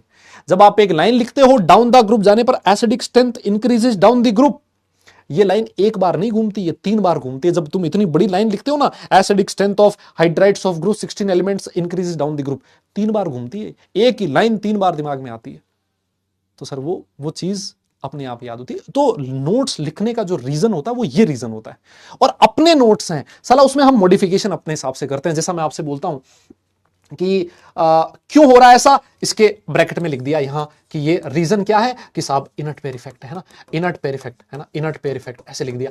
अपने हिसाब से आप लोग उसमें चेंजेस करते हो, अपने नोट्स में आप नोट्स में मॉडिफिकेशन कर सकते हो। और अपने नोट से पढ़ने का मजा देखो अलग है भाई, है ना, अपने नोट से पढ़ने का मजा अलग है। ये बिल्कुल उसी तरीके से है जैसे कि सबका पजामा सबके सेट नहीं हो सकता, सबके नोट्स सबके सेट नहीं हो सकते। खुद के नोट्स खुद के हिसाब से बनाओ, बढ़िया बनाओ, और उसके हिसाब से पढ़ाई करो, है ना। तो ये चीज है। अब मैं इसमें देखो, मैं इसमें किसी का वो नहीं कह रहा हूं, है ना। अब आपको लगे कि मैंने बाकी लोगों के लिए ऐसा बोल दिया, नहीं, मैं वो बात नहीं कर रहा हूं। आप बुक्स लीजिए उनकी, बहुत बढ़िया है, मेहनत करी है उन्होंने, बढ़िया लिखा है, कोई प्रॉब्लम नहीं है। लेकिन मैं ये चाहता हूं आपसे, उस कीमत पे मत लिखिए कि बुक्स लेने के बाद मुझे नोट्स नहीं बनाने पड़ेंगे। ये एटीट्यूड आपके दिमाग में नहीं होना चाहिए। बाकी आप क्वेश्चन प्रैक्टिस के लिए लीजिए, आप कोई कॉन्सेप्ट अगर तुम्हें उनमें नया मिलता है जो तुम्हारे जेई के हिसाब से रेलिवेंट है, उन कॉन्सेप्ट्स को अपनी कॉपी में लिखिए, है ना। आपके नोट्स का जो प्राइमरी सोर्स है वो आपकी नोटबुक होनी चाहिए, ना कि कोई बुक होनी चाहिए, ठीक है। हाँ, अब तुम जो भी चीज हो वो देख लो तुम यार अपने हिसाब से, है ना। आओ सर देखो, कहता है कि ये सल्फर, सिलेनियम और टेलुरियम जो होते हैं ना, ये EO3 टाइप के ऑक्साइड भी बना सकते हैं। ठीक है सर, बना सकते हैं और बनाते ही हैं, इसमें कोई दिक्कत नहीं है सर, है ना। ये बना लेंगे सर, क्या परेशानी है इसमें, +6 टाइप के ऑक्साइड बना लेंगे, है ना। बहुत बढ़िया। जैसे मान लीजिए ये टेलुरियम है, सर कोई बोल देगा साहब टेलुरियम यहाँ +6 में कैसे शो कर रहा है, टेलुरियम कैसे, मैंने कहा पिघल गया, आज वापस देखे ना, पिघल गया उस ऑक्सीजन के साथ, है ना, ये पिघल गया सर, है ना, ये ऑक्सीजन के साथ पिघल गया सर, यस, ये पिघल गया सर। ऑक्सीजन डबल बॉन्ड बना रहा था तो 3 ऑक्सीजन के साथ चला गया, yes yes yes yes yes, बहुत बढ़िया सर। हाँ, ये बहुत अच्छी चीज है। Both type of oxides are acidic in nature, है ना, वो कोई दिक्कत नहीं है सर। ऑक्साइड्स जो होते हैं जनरली एसिडिक होते हैं। अगर मैं किसी मेटल की बात करूं, जो मेटेलिक ऑक्साइड्स है, जरूर सर वो बेसिक हो सकता है ना। मेटेलिक ऑक्साइड्स जो होते हैं जनरली वो बेसिक होते हैं, लेकिन ये सारे के सारे या तो मेटेलॉइड्स है या फिर मेटल है, इनके ऑक्साइड्स एसिडिक होते हैं। दोनों तरह के ऑक्साइड, दोनों तरह के कौन से, EO2 टाइप के और EO3 टाइप के, दोनों तरह के जो ऑक्साइड्स होते हैं इनके कैसे होते हैं, एसिडिक इन नेचर होते हैं। कोई दिक्कत नहीं है सर, बहुत आसान, बहुत सिंपल। डन। हाँ, अबे पढ़ लो बे, ओ पढ़ लो बेटा। इसको पढ़ो, आ जाओ।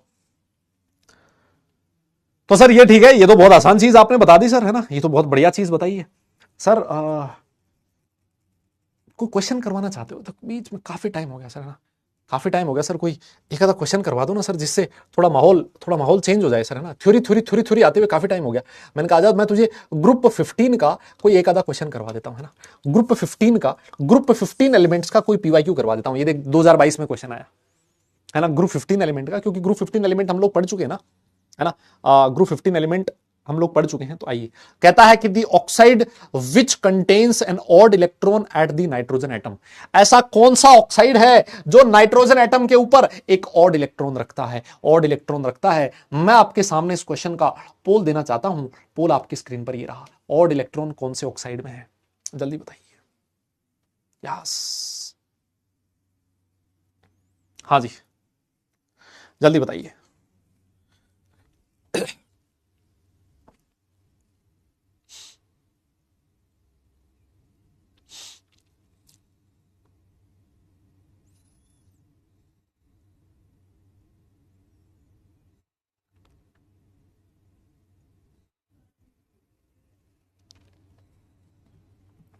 हो गया क्या पोल खत्म?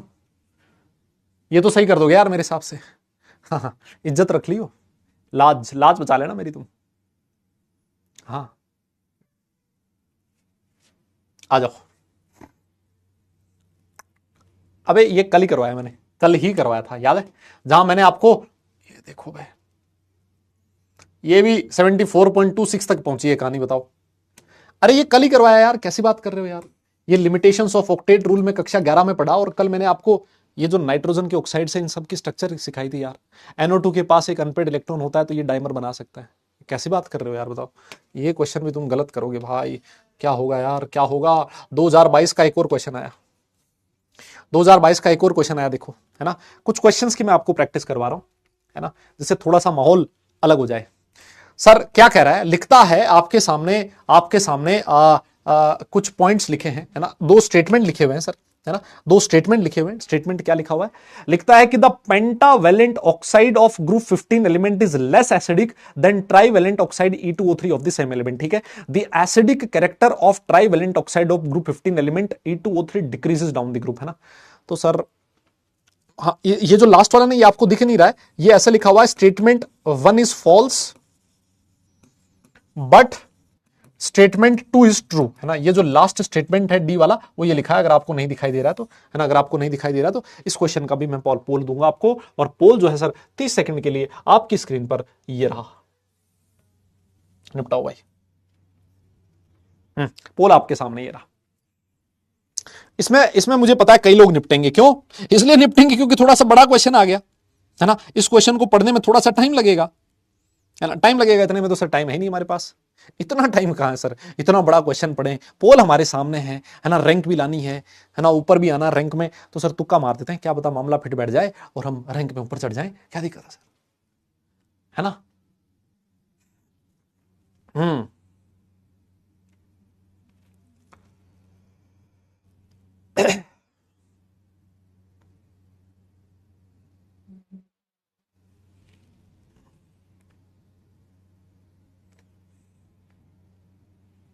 हो गया क्या? ओहो हो, आओ सर देख लो फटाफट, रिजल्ट देख लेते हैं। ये देखो, ये देखो ये देखो, ये है एक्स्ट्रा होशियार, इनको तो मैं क्या ही बोलूं। देख रहे हो तुम, अब मैं, तुम लोग कंपटीशन देख रहे हो क्या? क्यों? अरे तुम लोग कंपटीशन देख रहे हो क्या? कंपटीशन ये है लेवल कंपटीशन का, तुम समझ रहे हो, ये है लेवल ऑफ कंपटीशन। अरे मुन्ना जी, यहां पर E2O5 में E का ऑक्सीडेशन स्टेट +5 है, यहां E2O3 में +3 है। चीख चीख के मैंने 4 बार बोला था, अगर ऑक्साइड्स की ऑक्सीडेशन नंबर जो है ज्यादा हो, ऑक्सीडेशन स्टेट ज्यादा हो, तो वो ज्यादा एसिडिक होता है, क्योंकि इलेक्ट्रॉन का ज्यादा भूखा आसानी से इलेक्ट्रॉन गेन करेगा, तो ये ज्यादा एसिडिक होगा इसके कंपेरिजन में, ये ज्यादा एसिडिक होगा। यहां लिख रहा है ज्यादा बेसिक का मतलब स्टेटमेंट 1 जो है वो तो फॉल्स है सर, स्टेटमेंट नंबर फॉल्स है। ये जो वन, ये जो सी वाले हैं ना, तो नीरे मूर्ख हैं ये तो, बताओ। और कहता है कि एसिडिक कैरेक्टर होता है ऑक्साइड्स का, वो डाउन द ग्रुप जाने पर डिक्रीज करता है, बिल्कुल करता है। डाउन द ग्रुप जाने पर मेटालिक कैरेक्टर बढ़ता है, और जो मेटल के ऑक्साइड्स होते हैं they are basic in nature, तो डाउन द ग्रुप जाने पर बेसिक नेचर ऑफ ऑक्साइड्स बढ़ता है, acidic nature of oxides decrease करता है भाई। स्टेटमेंट नंबर 2 तो जो बिल्कुल सही है, डी ऑप्शन करेक्ट होगा, बताओ। ये क्वेश्चन तुमने गलत कर दिया, देख रहे हो तुम लोग, है ना। चुल्लू, चुल्लू का नाम सुना है तुम लोगों ने? चुल्लू, चुल्लू के अंदर पानी, ऐसा कुछ सुना है तुम लोगों ने? हैं, ऐसे कुछ सुना है तुम लोगों ने? आओ 2021 का एक क्वेश्चन करते हैं, 2021 जे मेंस का ये क्वेश्चन है, कहता है the oxide without nitrogen nitrogen bond कौन सा है? The oxide without nitrogen nitrogen bond कौन सा है? The oxide without nitrogen nitrogen bond कौन सा है? The oxide without nitrogen nitrogen bond कौन सा है? इस क्वेश्चन का भी 30 सेकंड का पोल चिपका देता हूं मैं। हाँ यस, 30 सेकंड का पोल मैंने चिपका दिया, आपके सामने है, 30 सेकंड का पोल आपके सामने है।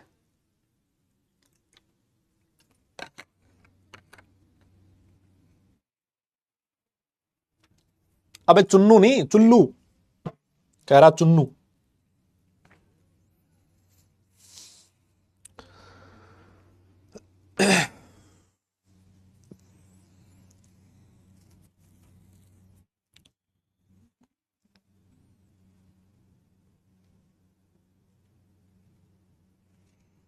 हाँ जी, हो गया।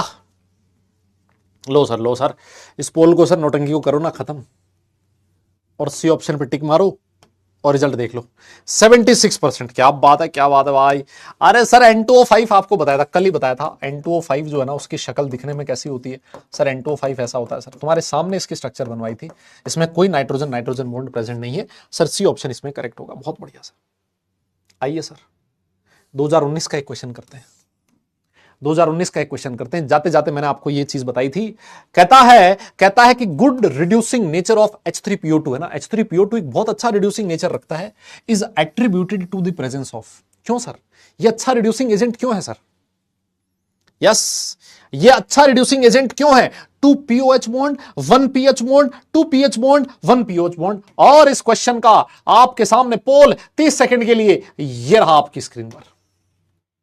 निपटाओ।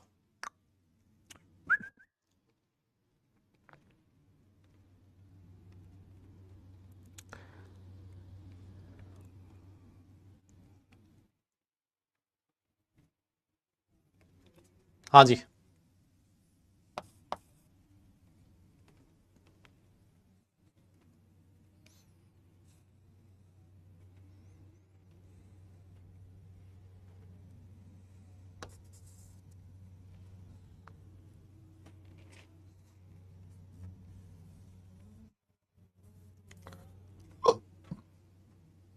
हाँ हो गया क्या? लो सर देखते हैं कितने होनहार बालक बालिकाएं हैं क्लास में, अभी पता लग जाएगा। रिजल्ट देख लेते हैं सर। ये देखो 65% लोग हैं। अरे मेरे बच्चे, इसका एन फैक्टर तुझे बताया था 1 होता है, इसका एन फैक्टर 1 है, इसका मतलब इसमें एक ही OH बॉन्ड है। ये 2 PH बॉन्ड की प्रेजेंस की वजह से ये बहुत अच्छा रिड्यूसिंग एजेंट होता था। ऑप्शन नंबर सी करेक्ट है। बता यार, अब तो ऐसा क्वेश्चन ही गलत करेगा यार, कैसे काम चलेगा यार, मुझे समझ नहीं आ रहा। आजा एक क्वेश्चन 2022 का और कर ले। आजा एक और क्वेश्चन कर ले। कहता है कि the most stable trihalide of nitrogen कौन सा है? कल ही पढ़ाया है। The most stable trihalide of nitrogen कौन सा है? इस क्वेश्चन का भी पोल आपकी स्क्रीन पर बिना सोचे समझे ये रहा। निपटाओ। Most stable trihalide of nitrogen है ना, कौन सा है बताओ? नहीं नहीं तुम बताओ भाई, तुम्हें बताओ।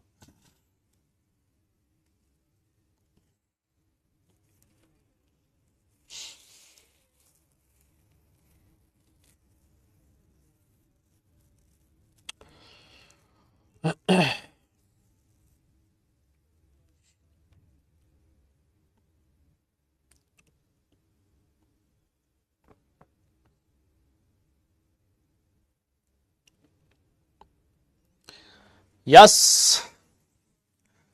बेटा, होने जा रहा पोल खत्म। लो सर, ए ऑप्शन पे टिक मारो और आगे बढ़ो सर। हाँ 90%, वाह वाह वाह वाह।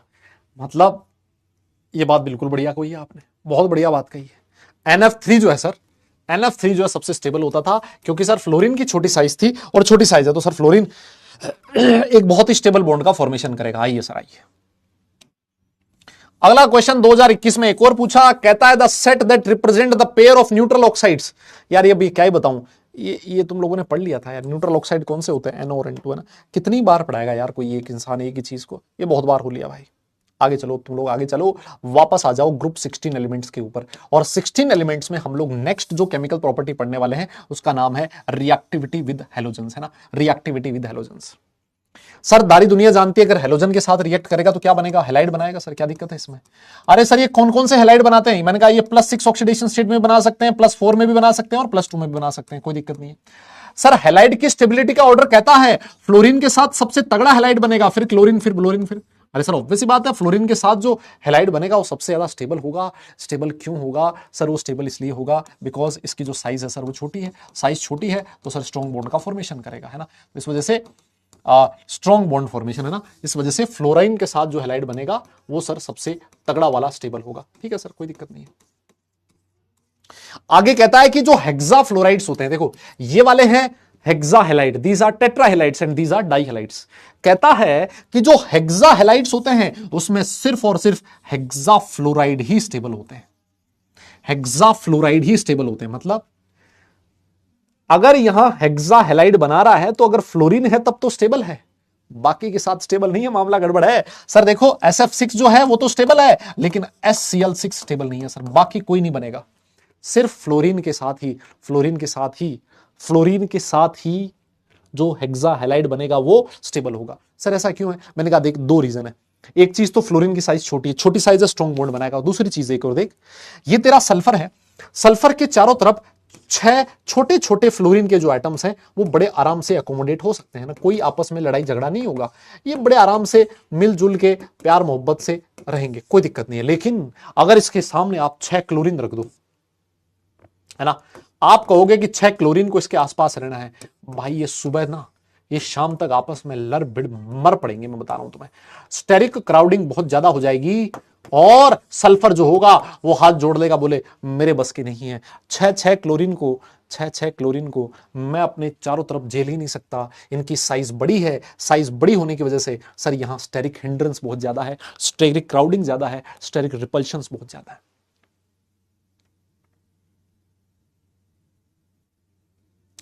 मेरी बात समझ रहे हो क्या आप लोग? बहुत बढ़िया सर। और जो फ्लोराइड्स होते हैं वो सारे के सारे कौन से स्टेट में होते हैं? गैसियस इन नेचर होते हैं ना। कैसे होते हैं? गैसियस इन नेचर होते हैं। जैसे SF6 गैस ही तो होता है, SF6 गैस ही तो होता है। हाँ, HCl4 तो ठीक है, होता ही है, HCl4 तो होता है। यहां बात हो रही है सिर्फ HCl6 की। सुनो मेरी बात सुनो, अगर मैं तुमसे पूछूं SF6 में सल्फर का हाइब्रिडाइजेशन क्या है, कैसे निकालोगे? SF6 में सल्फर का हाइब्रिडाइजेशन क्या है, कैसे निकालोगे? हाँ हाँ जल्दी बोलो। यस भाई लोगों, SF6 में सल्फर का हाइब्रिडाइजेशन क्या है, कैसे निकालोगे? SF6 में सल्फर का हाइब्रिडाइजेशन क्या है, कैसे निकालोगे? जल्दी बताओ।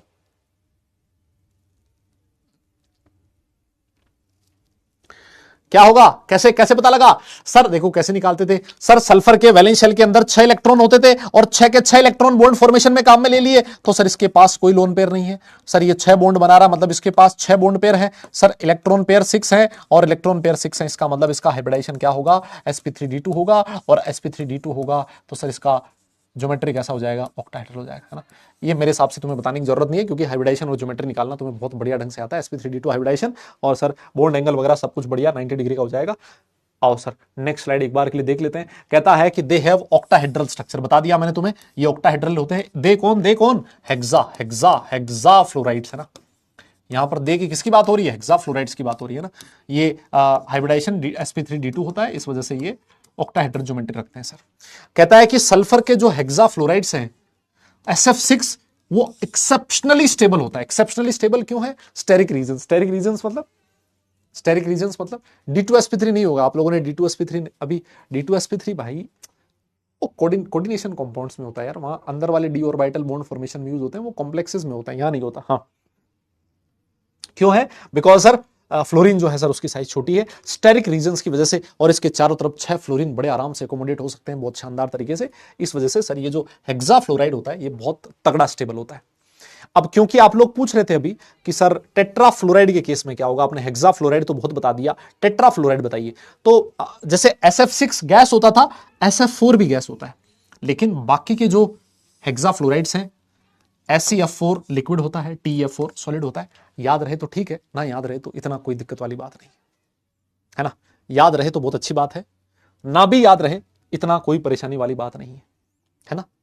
इतनी कोई परेशानी वाली बात नहीं है, इस पे कोई ऐसा सच क्वेश्चन नहीं पूछा गया है कभी, और मुझे लगता है कि पूछने के लिए इससे भी अच्छी अच्छी चीजें हैं, तो ना भी पूछे, इतना कोई दिक्कत वाली चीज नहीं है ना। लेकिन ये लिखना बहुत इंपॉर्टेंट है। ये वाली जो चीज है ऑक्टाहेड्रल स्ट्रक्चर, ये इंपॉर्टेंट है क्योंकि इस पे क्वेश्चंस पूछे जाते हैं ना। बाकी ये तो चीज है, ठीक है, अब लिख लो अपनी कॉपी में, लिखना है तो लिख के डन लिख देना, फिर आगे चलेंगे, है ना, फिर आगे चलेंगे।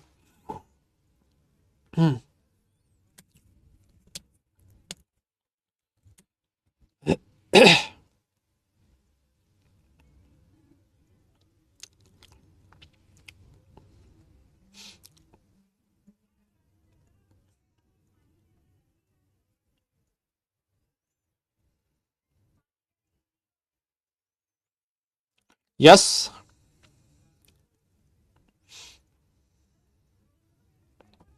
हाँ जी, हो गया, चलें। आगे चलें क्या? क्या बात कर रहे हो यार, कोई कह रहा है नींद आ रही है, बताओ यार, हद है। मैं चीख चीख के यहाँ तुम्हें पढ़ा रहा हूँ और तुम कह रहे हो सो नींद आ रही है। एक क्वेश्चन कर लो फिर नींद आ रही है तो। आओ एक क्वेश्चन कर लो फिर नींद आ रही है तो। Which of the following is not tetrahedral in shape? आओ फिर कर लो एक क्वेश्चन देखे। Which of the following is not tetrahedral in shape? करो देखे। एक क्वेश्चन करो देखे। यस। अरे बोलो इसमें से कौन टेट्राहेड्रल नहीं है? अरे सर देखो ना, नाइट्रोजन के वैलेंस शेल में 5 इलेक्ट्रॉन होते हैं, प्लस आते ही 4 रह गए सर, और चारों के चारों बॉन्ड फॉर्मेशन में मस्त हैं। 0 lone pair, electron pair 4, hybridization sp3। Sir कैसा होगा? टेट्राहेड्रल होगा सर। सर सिलिकॉन के वैलेंस शेल में 4 इलेक्ट्रॉन होते हैं, चारों के चारों बॉन्ड फॉर्मेशन में काम में आ गए sir. 0 lone pair, electron pair 4। Sir geometry कैसी हो जाएगी? sp3 और हाइब्रिडाइजेशन टेट्राहेड्रल हो जाएगा सर। सर SF4 देखिए, सल्फर के वैलेंस शेल में 6 इलेक्ट्रॉन होते हैं, 6 में से 4 बॉन्ड बना लिए, बॉन्ड पेयर 4 हो गए सर। 2 इलेक्ट्रॉन बच गए तो लोन पेयर 1 हो गया, इलेक्ट्रॉन पेयर कितना हो गया? 5 हो गया। और 5 का मतलब है सर ट्राइगोनल बाइपिरामिडल ज्योमेट्री। और ट्राइगोनल बाइपिरामिडल ज्योमेट्री में भी मेरे भाइयों अगर आपने एक लोन पेयर रख दिया, इक्विटोरियल पे आएगा सर, ये बनेगा। दुनिया इसको सीसो कहती थी और इसको आप पाई शेप भी कह सकते थे। आपकी श्रद्धा है सर, ये नहीं होता। अरे सर SO2 की भी देख लो शक्ल सर, SO2 भी बेचारा ऐसा होता है सर, ये भी टेट्राहेड्रल नहीं होता सर। बताइए। अरे COD दोनों नहीं होगा क्या? कैसी बात कर रहे हो भाई? हाँ जी। अरे डी भी ठीक है लेकिन सी भी तो होगा। SF4 भी तो कहां ऑक्टाहेड्रल? सर यहाँ 4 दिख तो रहा है सर, हमने 4 दिखते ही सोचा कि टेट्राहेड्रल होगा। अबे जहां भी 4 दिख जाए वहां टेट्राहेड्रल थोड़ी होगा। मान लो मैं ऐसे लिख दूं XCF4, तो इसको भाग के थोड़ी बोल दो ये भी टेट्राहेड्रल नहीं ना। हाँ 4 दिखते टेट्राहेड्रल मत बोल देना। मेरी बात समझ रहे हो तुम लोग? यस। हाँ सर बहुत बढ़िया सर, बहुत बढ़िया सर। एक लाइन, एक हेलोजन के बारे में एक आधी चीज और देख लेते हैं सर। सर ये तो बहुत भारी भारी भरकम है सर। मैंने कहा देख भारी भरकम है तो ये वाला जो पॉइंट है ना, ये पॉइंट तू ध्यान रख ले, है ना, ये वाला पॉइंट तेरे लिए इंपॉर्टेंट है। बाकी बस लिखा है ना। और ये वाला पॉइंट तो तू बता ही देगा। देखो क्या कहता है कि all elements except oxygen, oxygen को छोड़ के बाकी सारे के सारे डाइक्लोराइड और डाइब्रोमाइड बनाते हैं। ऑक्सीजन क्यों नहीं बना पाता? क्योंकि क्लोरीन की साइज बड़ी है, ऑक्सीजन चिन्नो सा एलिमेंट है, 2 क्लोरीन और 2 ब्रोमीन को नहीं झेल पाएगा। वो 2 फ्लोरीन को जरूर झेल लेता ऑक्सीजन, OF2 बनाता है, लेकिन OCl2 नहीं बनाता क्योंकि क्लोरीन बड़ा आ गया, ऑक्सीजन चिन्नो सा, है ना, दबा के बैठ जाएंगे 2 बड़े बड़े क्लोरीन और 2 बड़े बड़े ब्रोमीन, जान निकल जाएगी उसकी, बोलेगा सर मैं नहीं बनाऊंगा, है ना, मैं नहीं बनाऊंगा। तो बाकी बना लेते हैं। जैसे मान लीजिए सल्फर है, सल्फर का क्लोराइड बन जाता है SCl2, है ना, डाइक्लोराइड, ये SBr2, ये बन गया। अब बात ये आती है कि SCl2 में सल्फर का हाइब्रिडाइजेशन क्या होगा, है ना। SCl2 में सल्फर का हाइब्रिडाइजेशन क्या होगा? सुनिए सर, हाइब्रिडाइजेशन कैसे निकालूंगा? यस सर, मैं हाइब्रिडाइजेशन कैसे निकालूंगा? सर सल्फर जो है उसके वैलेंस शेल में कितने इलेक्ट्रॉन होते हैं? सर 6 होते हैं। 6 में से 2 इसने बॉन्ड फॉर्मेशन में काम में ले लिए, मतलब बॉन्ड पेयर कितने हो गए? सर बॉन्ड पेयर हो गए 2। सर अभी भी इसके पास 4 इलेक्ट्रॉन बचे हैं। 4 इलेक्ट्रॉन का मतलब इसके पास लोन पेयर कितना हो गया? सर 2 हो गया। और अगर इलेक्ट्रॉन पेयर की मैं बात करूं 4 हो गया सर, हाइब्रिडाइजेशन क्या हो जाएगा? sp3 हो जाएगा सर। यस। तो सर इनकी जो ज्योमेट्री होती है वो टेट्राहेड्रल होती है, लेकिन अगर आप इनकी शेप के बारे में बात करोगे ना तो सर ये शेप बिल्कुल उल्टी सीधी होगी सर। कैसी होगी सर? ये वाटर जैसे हो जाएंगे, ये वाटर जैसे हो जाएंगे, है ना, और ये वी शेप, एंगुलर शेप रखेंगे सर, है ना। तो यहां लिखा है कि these di halides are found by sp3 hybridization and have tetrahedral structures. इनकी ज्योमेट्री टेट्राहेड्रल होती है, लेकिन जो शेप होती है वो वी शेप होती है। यस बहुत बढ़िया सर। एक पॉइंट इसने और लिख दिया कि जो मोनोहेलाइड्स होते हैं, जो मोनोहेलाइड्स होते हैं वो डाइमरिक इन नेचर होते हैं। डाइमरिक मतलब मोनोहेलाइड, मतलब सल्फर ने फ्लोरीन के साथ मोनोहेलाइड बनाया। मोनो मतलब अकेला, अकेला सल्फर अकेला फ्लोरीन, मोनोहेलाइड। मजा नहीं आ रहा था, बोले डाइमराइज करते हैं, डाइमर बना लेते हैं। डाइमर बना के क्या बनाते हैं? S2F2 बनाते हैं। देखिए सर ये लिखा हुआ S2F2, S2Cl2, S2Br2, Se2, Cl2 and Se2Br2। जो मोनोहेलाइड्स होते हैं, मोनोहेलाइड्स डाइमर बनाते हैं S2F2। और इनकी जो स्ट्रक्चर होती है ना वो लगभग वैसी होती है जैसे आप लोगों ने वो पढ़ा था H2O2 की स्ट्रक्चर होती थी। H2O2 की स्ट्रक्चर पढ़ी थी आप लोगों ने? बताइए जरा H2O2 की स्ट्रक्चर। हाँ H2O2 की स्ट्रक्चर कैसी होती थी? कोई मुझे बताएगा क्या? कोई बोल ही नहीं रहा यार, बताओ। अरे H2O2 की स्ट्रक्चर कैसी होती थी मुन्ना? यार बोलो ना यार। अरे H2O2 कैसा होता था? खुली किताब की तरह। जर उनकी स्ट्रक्चर खुली किताब की तरह होती थी, H2F2 भी कहता है मेरा जीवन भी खुली किताब की तरह है ना। मैं भी खुली किताब की तरह रहूंगा। ओपन बुक लाइक स्ट्रक्चर होती है, जैसे एज H2O2 है ना, H2O2 जैसी होती है ना। ये H2F2 भी ऐसा ही होता है दिखने में। यस यस यस, कह रहा है सर वी शेप होती थी। बताओ, कोई कह रहा बटरफ्लाई होती थी। अबे अबे निठल्लो, थोड़ा बहुत पढ़ लेते कक्षा 11 में, है ना, ऐसे शर्मिंदा नहीं होना पड़ता आज है। कह रहा वी शेप होती थी H2O2। हाँ, खुली किताब की तरह होती थी, ओपन बुक लाइक स्ट्रक्चर होती थी। कोई कह रहा लीनियर होती थी। बता, देख रहे हो तुम, मजे में है भाई दुनिया, अलग मजे में है ना, अलग मजे में दुनिया। देखो कह रहा है कि ये जो डायमरिक हैलाइड्स होते हैं ना बेटा, ये डिस्प्रपोर्शनेशन, इनका क्या होता है, डिस्प्रपोर्शनेशन होता है ना। डायमरिक हैलाइड्स का डिस्प्रपोर्शनेशन होता है। डिस्प्रपोर्शनेशन का मतलब तुम समझ चुके हो, मुझे बताने की जरूरत नहीं है। सिलेनियम का ऑक्सीडेशन स्टेट यहां पर कितना है सर, +1 है। यहां पर कितना है, +4 है। सर सिलेनियम +1 से +4 में जा रहा है, इसका मतलब ऑक्सीडेशन हो रहा है। यहां पर बताओ सिलेनियम कितना है, 0 है सर। मतलब +1 से किस में जा रहा है सर, 0 में जा रहा है। अरे भैया +1 से 0 में जा रहा है मतलब रिडक्शन हो रहा है। सर एक बात बताओ, सिलेनियम का ही ऑक्सीडेशन हो रहा है, सिलेनियम का ही रिडक्शन हो रहा है, पहली बात तो ये रिएक्शन रिडॉक्स है, बिल्कुल है। और अगर एक ही एलिमेंट ऑक्सीडाइज और रिड्यूस दोनों हो रहा हो, तो सर ऐसी रिडॉक्स रिएक्शन को दुनिया डिस्प्रपोर्शनेशन रिडॉक्स रिएक्शन के नाम से जानती है कि नहीं जानती, तुम बताओ। अरे बोलो तो सही यार, बोलो ना यार, बोलो ना यार, जल्दी बताओ ना दादा।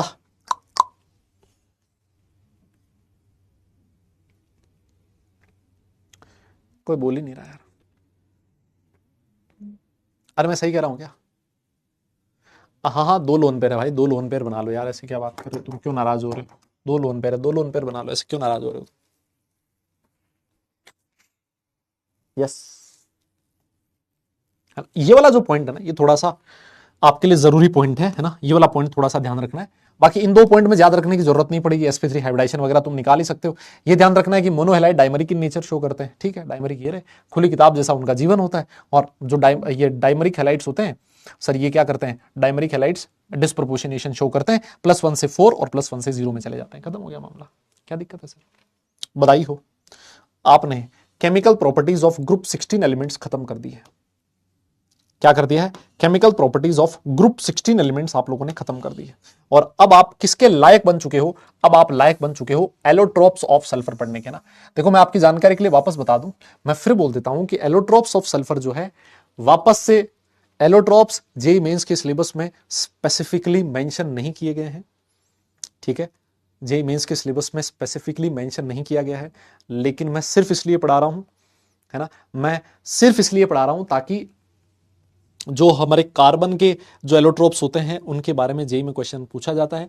इसी वजह से मैं सल्फर के एलोट्रोप पढ़ा रहा हूं, इसी वजह से मैंने फास्फोरस के भी एलोट्रोप पढ़ाए थे। यस, मेरी बात समझ में आ रही? कह रहा कुछ क्वेश्चंस करवा दो सर। अरे तो कुछ क्वेश्चंस तो खूब सारे किए थे यार, अभी क्या बात कर रहे हो, है ना, खूब सारे क्वेश्चन किए थे अभी। अभी रुको थोड़ा सा, एलोट्रोप पढ़ो, फिर उसके बाद वापस मजे दिलाते हैं आपको, वापस मजे दिलाते हैं, स्ट्रक्चर्स बनवाएंगे ऑक्सो एसिड वाले। कल पढ़े थे ना ऑक्सो एसिड्स, परॉक्सी, मेटा, पायरो वाले स्ट्रक्चर्स बनाएंगे वापस से, है ना। आओ सर, आप एक बार के लिए पढ़ लेते हैं। देखो सबसे पहली चीज, इसके 2 एलोट्रोप होते हैं, एक होता है रोम्बिक सल्फर और दूसरा होता है मोनोक्लिनिक सल्फर। जो रोम्बिक सल्फर होता है उसको अल्फा सल्फर भी बोलती है दुनिया, और मोनोक्लिनिक को बीटा सल्फर भी बोलती है दुनिया। यस, कहता है कि the stable form at room temperature is rhombic sulphur, है ना। जो हमारा रोम्बिक सल्फर होता है वो स्टेबल फॉर्म होता है, which transforms to monoclinic sulphur when heated above 369 kelvin. मतलब अगर टेम्परेचर 369 से ज्यादा होगा तो आपका मोनोक्लिनिक सल्फर स्टेबल होगा, और 369 से कम होगा तो रोम्बिक सल्फर स्टेबल होगा। ये जो 369 है इसके ऊपर ट्रांजिशन हो रहा है, इसको ट्रांजिशन टेम्परेचर भी बोला जाता है। आगे जाके ये वाला पॉइंट भी हम लोग पढ़ेंगे, है ना। आगे जाके हम लोग इसको पढ़ेंगे सर। ये तो बहुत सिंपल चीज है यार, है ना। आपको इसमें आपको सिर्फ इसमें ये चीज ध्यान रखनी है कि रूम टेम्परेचर के अंदर, रूम टेम्परेचर पे रोम्बिक सल्फर स्टेबल होता है, और जैसे जैसे आप टेम्परेचर बढ़ाओगे, जब टेम्परेचर आपने 369 से केल्विन से ज्यादा कर दिया तो रोम्बिक इसमें कन्वर्ट हो गया, मोनोक्लिनिक में कन्वर्ट हो गया, है ना। अब मुझे एक बात बताओ यार, मुझे एक बात बताओ, अब इसको मैं इंटरेस्टिंग कैसे बनाऊं, इसको इंटरेस्टिंग कैसे बनाया जाए, अब क्या किया जाए इसके अंदर। अब है यार, अब है 369 है तो इसको मैं 369 ही बोलूंगा यार, अलग अलग मैं कैसे बोलूं बताओ तुम लोग, है ना। मैं इसको अलग कैसे बोलूं यार, कोई समझ ही नहीं रहा मेरी बात को, बताओ। कोई समझना ही नहीं चाहता एक्चुअली। यस, आओ सर देख लो, ये रोम्बिक सल्फर है, इसकी कुछ प्रॉपर्टीज आपके सामने लिखी है, मैं इसमें कुछ भी नहीं कर सकता, जो है सो है। रील चला दें इसमें, मारूंगा थप्पड़, है हाँ बताओ। और ये जो आपका मोनोक्लिनिक सल्फर है, इसमें जो है सो है, मैं कुछ भी नहीं कर पाऊंगा, जो लिखा है वो लिखा है।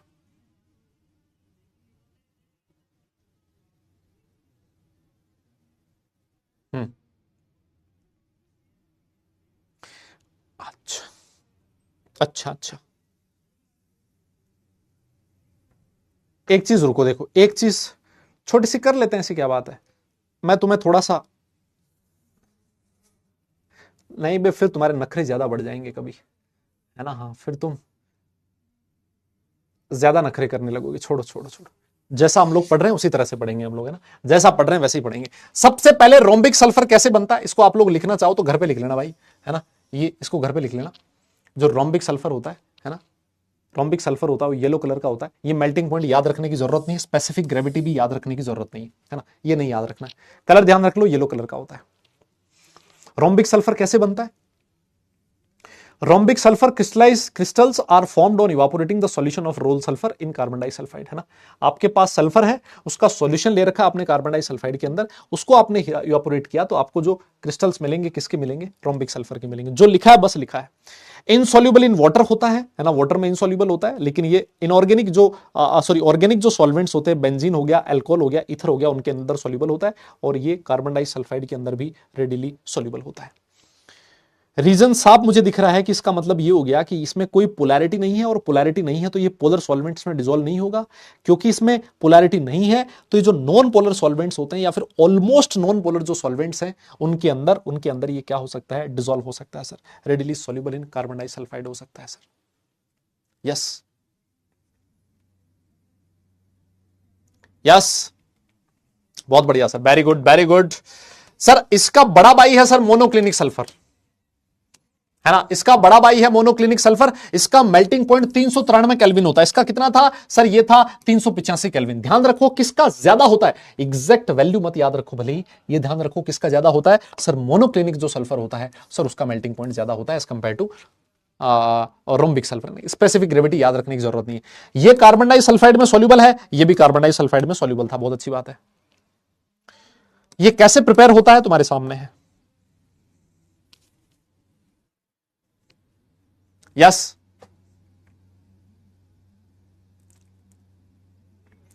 लिख लिख कर हाथ दर्द कर रहा, मैं समझ सकता हूं, मैं बिल्कुल समझ सकता हूं कि आपका लिख के हाथ दर्द कर रहा होगा। इसीलिए मैं कह रहा हूं आपसे कि इसको चाहो तो आराम से घर पे लिख लेना, है ना। हाँ, आप चाहो तो इसको आराम से घर पे लिख लेना। कहता है कि मोनोक्लिनिक सल्फर कैसे बनाते हैं हम, it is prepared by melting rhombic sulphur in a dish. Dish समझते हो, वो वाली डिश, चाइना डिश है ना, जिसकी वो ऐसे कटोरी सी होती है ना, एंड कूलिंग, इसको ठंडा कर दो। जैसे आप ठंडा करोगे तो क्या होगा, क्रस्ट बन जाएगी ऊपर से ना, हल्का हल्का सा सॉलिड सॉलिड फॉर्म हो जाएगा, ठीक है sir. Two holes are made, इसके अंदर 2 होल कर दो, होल करके क्या करें, रिमेनिंग लिक्विड पोर्ड आउट, है ना, उल्टा कर दो, बीच में से जो अंदर पानी भरा हुआ होगा बाहर आ जाएगा, पीछे जो बचेगा वो कौन सा होगा, रोम्बिक सल्फर, मोनोक्लिनिक सल्फर होगा। On removing the crust, colourless needle shape crystals of beta sulphur are form. वाह सर, मजा आ गया सर, मजा आ गया, वाह सर क्या बात कह दी आपने, है ना, क्या गजब बात कह दी आपने सर, ये बात समझा दी आपने, कितनी गजब बात समझा दी। मैंने कहा बस बेटा ऐसे ही है हम तो, ये नहीं पूछेगा भाई, कहने का मतलब ये जब तुम्हारा स्कूल एग्जाम्स हुआ करता था ना, सुनो मेरी बात, है ना, जब स्कूल एग्जाम्स होते थे ना, तो उन स्कूल एग्जाम्स में ये क्वेश्चन आते थे कि भाई एलोट्रॉप्स ऑफ सल्फर पे प्रकाश डालिए, है ना। ऐसे क्वेश्चंस जनरली वहां पूछे जाते थे। अभी के लिए बस आप मोटा मोटा चीज ध्यान रखो, मोटा मोटा, एग्जैक्ट रटने की जरूरत नहीं होती, एग्जैक्ट रटने की जरूरत नहीं होती। जैसा मैंने आपसे बोला, मेल्टिंग पॉइंट किसका ज्यादा है, मोनोक्लिनिक सल्फर का ज्यादा है, ये चीज याद रखो। फिर उसके बाद क्या ध्यान रखो कि भाई साहब ये जो तुम्हारा मोनोक्लिनिक सल्फर होता है, ये रोम्बिक सल्फर को हीट करने से उससे बनता है ना, उसको सॉरी हीट मेल्ट करने से बनता है ना। रोम्बिक सल्फर को मेल्ट किया और वापस ठंडा कर दिया, आपको क्या मिल जाएगा, मोनोक्लिनिक। ये ऐसी चीजें हैं जो याद रखना है, ये एग्जैक्ट प्रोसेस नहीं याद रखना है कि ऐसे किया, बीच में 2 छेद कर दिए, पानी बाहर निकाल दिया, ऐसा कुछ नहीं होता, है ना, वो याद रखने की जरूरत नहीं है। अरे होल इसलिए किया, देखो मैं बताऊं, ऐसा होता ना, सुनो, जैसे मान लो तुमने चाशनी देखी है कभी, चाशनी, चाशनी होता है ना, तो चाशनी में क्या होता है, नीचे तो एकदम लिक्विड फॉर्म रहती है और ऊपर ऊपर वाली जो लेयर होती है वो सॉलिड फॉर्म होती है ना। ऐसा ही कुछ है, ऊपर तो है सॉलिड और नीचे है लिक्विड। होल करो और उल्टा कर दो ताकि जो लिक्विड हो बाहर आ जाए, पीछे सॉलिड बचेगा और जो सॉलिड होगा वो कौन होगा, मोनोक्लिनिक सल्फर होगा। मैं ये कहना चाह रहा हूं। अरे होल 2 नहीं 3 कर ले यार तुम, क्या 2 होल क्यों किए, 3 कर ले यार, उससे कुछ नहीं फर्क पड़ना है। हाँ समझ रहे हो। अब भाई ये डाउट ये आया कि 2 ही होल क्यों करने, समझ तुम भाई साहब गजब हो सर, गजब है हम, है ना, हम गजब है सर। आओ देखो, ये टेम्परेचर थोड़ा सा इंपॉर्टेंट है। देखो ये वाली जो लाइन लिखी है ना, ये लाइन इंपॉर्टेंट है बेटा, कि जो मोनोक्लिनिक सल्फर होता है वो 369 केल्विन के बाद स्टेबल होता है। मतलब ये जो टेम्परेचर है ना 369 केल्विन, इस 369 के बाद कौन स्टेबल होगा सर, ज्यादा स्टेबल होगा मोनोक्लिनिक। और इससे पहले कौन स्टेबल होगा सर, इससे पहले होगा रोम्बिक, है ना। ऐसा ही तो था, अभी थोड़ी देर पहले भी बताया था मैंने आपको। तो सर ये जो 369 केल्विन है, इसके ऊपर ट्रांजिशन हो रहा है सर, ट्रांजिशन हो रहा है कि रोम्बिक जो है वो उससे इससे पहले रोम्बिक स्टेबल है, इसके बाद मोनोक्लिनिक स्टेबल है। That's why this temperature, this 369 kelvin temperature is known as transition temperature, है ना। ये चीज थोड़ी सी जरूरी है यार, इसको तुम ध्यान रख लेना बस, है ना, इतना सा ध्यान रख लेना। बाकी ऐसा तुम्हें कोई दिक्कत वाली चीज नहीं है बस। यस हाँ, ये टेम्परेचर इंपॉर्टेंट है बेटा, that is very very important temperature. Yes very very important है ना, बहुत इंपॉर्टेंट है। इस टेम्परेचर को याद रखें, 369 केल्विन, 3 दूनी 6 3 3 9, ऐसे याद रख लो बे, 3 6 9 केल्विन, बस ये है तुम्हारा ट्रांजिशन टेम्परेचर। यस ये है तुम्हारा ट्रांजिशन टेम्परेचर। यस यस ठीक है सर, ठीक है। लेकिन इनसे भी जो ज्यादा जरूरी चीज है ना, जो जरूरी ज्यादा चीज है वो है कि rhombic and monoclinic sulphur have S8 molecule. जैसे आप लोग ये बोलते हो ना कि जो सल्फर होता है, सल्फर किस फॉर्म में एग्जिस्ट करता है, सल्फर नेचर में S8 की फॉर्म में एग्जिस्ट करता है। और ये जो S8 होता है उसकी स्ट्रक्चर कैसी होती है पता है, ये क्राउन शेप का होता है, क्राउन शेप। क्राउन समझते हो, क्राउन कैसा होता है, वो देखा है तुमने मूवीज में।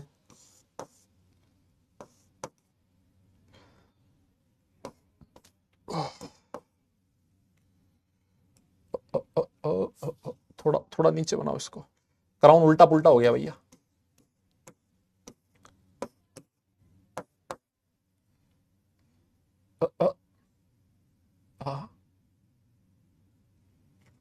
क्राउन कैसे बनाते हैं हैं? हाँ किंग्स क्राउन, क्राउन कैसे बनता है बे, देख लो तुम,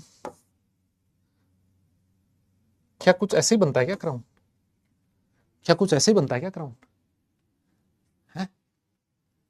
देखा तुमने, अरे वाह मूवीज में देखा है सर, मूवीज में देखा है सर, ये रहा सर, सर ये रहा सर, सर ये रहा सर। अबे 1 2 3, सर एक ऐस कहां भूल गए हो सर, 7 ही हुए हैं तो। अरे बेटा 7 ही हुए, 8 बना मेरे भाई, ये रहा 8वां, ये आ गया बेटा 8वां। हाँ क्राउन नहीं बना सर वो, ये 8वां ये रह गया ना सर। हाँ ये रहा सर, ये रहा, ये हो गया सर 8, S8 है ना भाई। अरे पहले तो 7 ही डाल दिए थे, ये S8 है सर, ये S8 दिख रहा क्राउन जैसा, थोड़ी सी फील आ रही है क्या, हाँ 7 ही है, 7 ही, 8 8 8 में डाल दिया बेटा, डाल दिया। हाँ ऐसे फील आ रही है क्राउन की, सोचो यहां से उठाया सर पे रख दिया, ऐसा ऐसा लग रहा है क्या, बीच वाला सल्फर गायब। भाई ऐसा अगर कर दिया जाए ना, 8 की जगह 7 डाल दे, सोचो राजाओं का जो राज हुआ करता था उसमें ऐसी गलती कर दो ना, और वो भी क्राउन के साथ, लटका दिए जाए भाई, लटका दिए जाए, सूली पे लटका दे, है ना।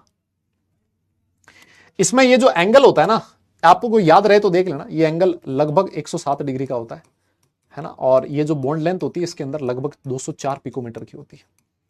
याद रहे तो ठीक है, ना भी याद रहे तो कोई दिक्कत नहीं है। देखो देखो देखो भाई, किंग तो है ना, देखो मैं आपको बताऊं, चाहे दुनिया कुछ भी कहे, किंग तो कोहली पे ही अच्छा लगता है, बाकी किसी पे किंग भी नहीं जचता, है ना, क्योंकि किंग वाला जो एटीट्यूड था ना, वो था कोहली में, बाकी के नहीं बस का। मतलब कुछ भी कह दो बोले, लेकिन किंग किंग तो कोहली पे ही जमता है। ना ना ना, थाला वाला नहीं जमता। ना ना ना, कोई मतलब ही नहीं है। हाँ, कोई मतलब ही नहीं है भाई। हम्म किंग तो कोहली पे ही जचता है भाई, बाकी नहीं मतलब कोई।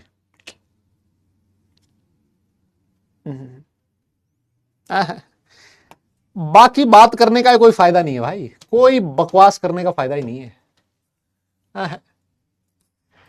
देखिए आइए सर, वैसे तो जो सल्फर होता है ना सर, सल्फर जो होता है वो S8 मॉलिक्यूल की फॉर्म में एग्जिस्ट करता है, लेकिन लेकिन लेकिन मैं आपको बताऊं, S8 के अलावा भी ना, S8 के अलावा भी आप इस रिंग में और मॉडिफिकेशन कर सकते हो। जैसे आप रिंग के अंदर 8 की बजाय 6 से लेके 20 तक सल्फर एटम भी हो सकते हैं पर रिंग के अंदर, है ना, 6 से लेके 20 तक पर रिंग 6 से 20 इतने सल्फर के एटम भी हो सकते हैं। लेकिन अगर कोई तुमसे पूछे सल्फर नेचुरली किस फॉर्म में एग्जिस्ट करेगा, आप बोलोगे S8, है ना, S8। ठीक है। अब S6 अगर सल्फर रिंग के अंदर में, सल्फर की रिंग के अंदर में, उस रिंग के अंदर 6 क्लोरीन के 6 सल्फर के एटम डालूं, तो ये जो S6 होता है वो कैसा होता है सर, ये चेयर फॉर्म को अडॉप्ट कर लेती है। अरे कुछ याद आ रहा है, कुछ चेयर फॉर्म? अरे बेटा, अरे ये तो तुम ऑर्गेनिक वाले हो बे। अरे सर ऑर्गेनिक तो हमने ऐसी पढ़ी है ना सर। कुछ कुछ लग रहा है ऐसे एकदम चेयर वैसी वाली हो, जोरदार वाली, ऐसे फील आ रही है क्या तुम्हें? कोई बोल ही नहीं रहा यार। अरे तुम्हें फील आ रही है क्या चेयर वाली? सर ये चेयर फॉर्म में होता है सर। यहां पर जो बॉन्ड एंगल होता है ना सर, लगभग 102 डिग्री का होता है। यहां जो बॉन्ड लेंथ होती है लगभग 205.7 पिकोमीटर के आसपास होती है। मतलब यहां पर बॉन्ड लेंथ थोड़ी सी कम होती है, 204, यहां बॉन्ड लेंथ थोड़ी सी ज्यादा होती है। बॉन्ड एंगल यहां 102 डिग्री का होता है, कम होता है, यहां पर बॉन्ड एंगल 107 डिग्री का होता है लगभग, वो ज्यादा होता है सर, है ना। बहुत बढ़िया। लेकिन मैं आपको बताऊं, हाँ साइक्लोहेक्सेन जैसा है सर, मैं आपकी जानकारी के लिए बताऊं, लेकिन ये वाला जो पॉइंट है ना, ये सबसे इंपॉर्टेंट पॉइंट है। एलोट्रोप्स में अगर कोई मेरे से सबसे इंपॉर्टेंट पॉइंट पूछेगा ना, तो वो ये वाला है। सबसे इंपॉर्टेंट पॉइंट जो है वो ये वाला है। कहता है एट एलिवेटेड टेम्परेचर, लगभग अगर आपने 1000 केल्विन दे दिया तो ना S6 बचेगा, ना S7 बचेगा, ना S8 बचेगा। 1000 केल्विन के ऊपर कौन बचता है? S2 बचता है। S2 is the dominant species. और जो S2 होता है वो कैसा होता है? पैरामैग्नेटिक होता है, जैसा कि O2 होता था। O2 पैरामैग्नेटिक है, वैसे ही S2 भी पैरामैग्नेटिक होता है। अब आप बोलोगे कि O2 पैरामैग्नेटिक क्यों होता है? मैंने कहा ये मैं नहीं बताऊंगा, मैं नहीं बताऊंगा। O2 पैरामैग्नेटिक होने का जो रीजन है वो था सर, कौन सा रीजन था बताओ? अरे रीजन था एमओटी। हम लोगों ने एमओटी पढ़ा था सब। प्यास क्या पढ़ा था? एमओटी पढ़ा था सर, है ना। और एमओटी में हमने ये चीज पढ़ी थी कि इसके पास 2 अनपेड इलेक्ट्रॉन होते हैं और इसकी वजह से पैरामैग्नेटिक होता है। यस, बहुत बढ़िया। तो S2 भी पैरामैग्नेटिक होता है। मैं आपको ये बताना चाहता हूं, among the following allotropic form of sulfur, the number of allotropic form which will show paramagnetism, कौन? S2। S2 पैरामैग्नेटिज्म शो करेगा। 2021 जेईई मेंस में क्वेश्चन पूछा गया है। यस, बहुत बढ़िया सर। ये क्वेश्चन है, ये मैं दे दूं तो मजा नहीं आ जाए? Yes yes yes.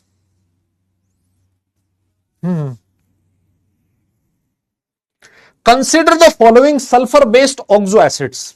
सर ये ऑक्सो एसिड्स हैं सल्फर के, अच्छा जी। The number of those with peroxo bond कहां कहां पर प्रेजेंट है ना। इन ऑक्साइड्स में परोक्साइड बॉन्ड कहां कहां प्रेजेंट है? तुम तो एक काम करो बे, जल्दी से तुम एक काम करो, इन सब की स्ट्रक्चर बना डालो, इन सब की स्ट्रक्चर बना डालो, और इन सब के साथ साथ ना H2SO5 और H2S2O3 इनकी स्ट्रक्चर भी बना लेना। ये भी बना लो चलो। हाँ, इनकी स्ट्रक्चर भी बना लो। अच्छा होमवर्क में दे दें ये? अच्छा जी होमवर्क में दे दें आपको? बेटा होमवर्क में क्या भरोसा, तुम करोगे कि नहीं करोगे? भरोसा थोड़ी तुम्हारा करोगे कि नहीं करोगे तुम।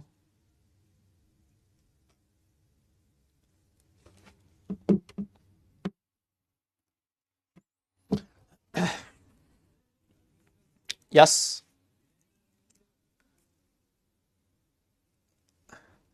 इन सब का स्ट्रक्चर भी बनाना पड़ेगा और नाम भी लिखना पड़ेगा, मैं बता रहा हूं तुम्हें।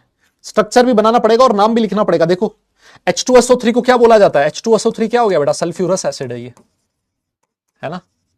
सल्फ्यूरस एसिड है। H2SO4 क्या होता है? सल्फ्यूरिक एसिड होता है। कुछ याद आया तुम्हें? सर अगर मान लीजिए सल्फ्यूरिक इक एसिड है, इक एसिड में से मैंने एक ऑक्सीजन हटा दिया तो क्या बन गया?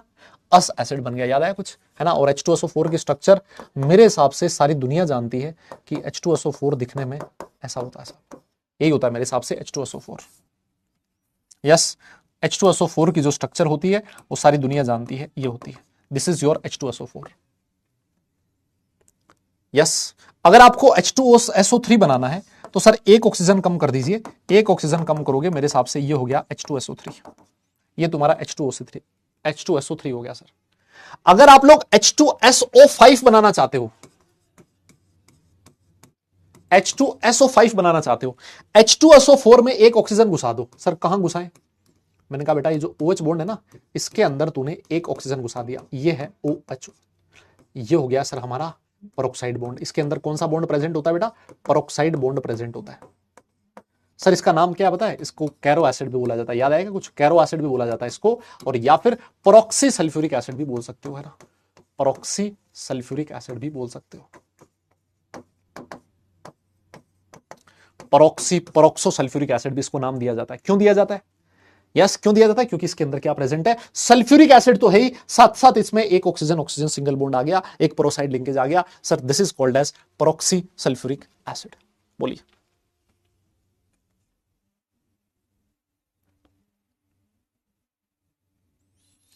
यस समझ में आई मेरी बात? ठीक है सर, यहां तक भी ठीक है मामला, यहां तक भी माहौल ठीक है सर, एकदम बढ़िया है, कोई दिक्कत नहीं है। यस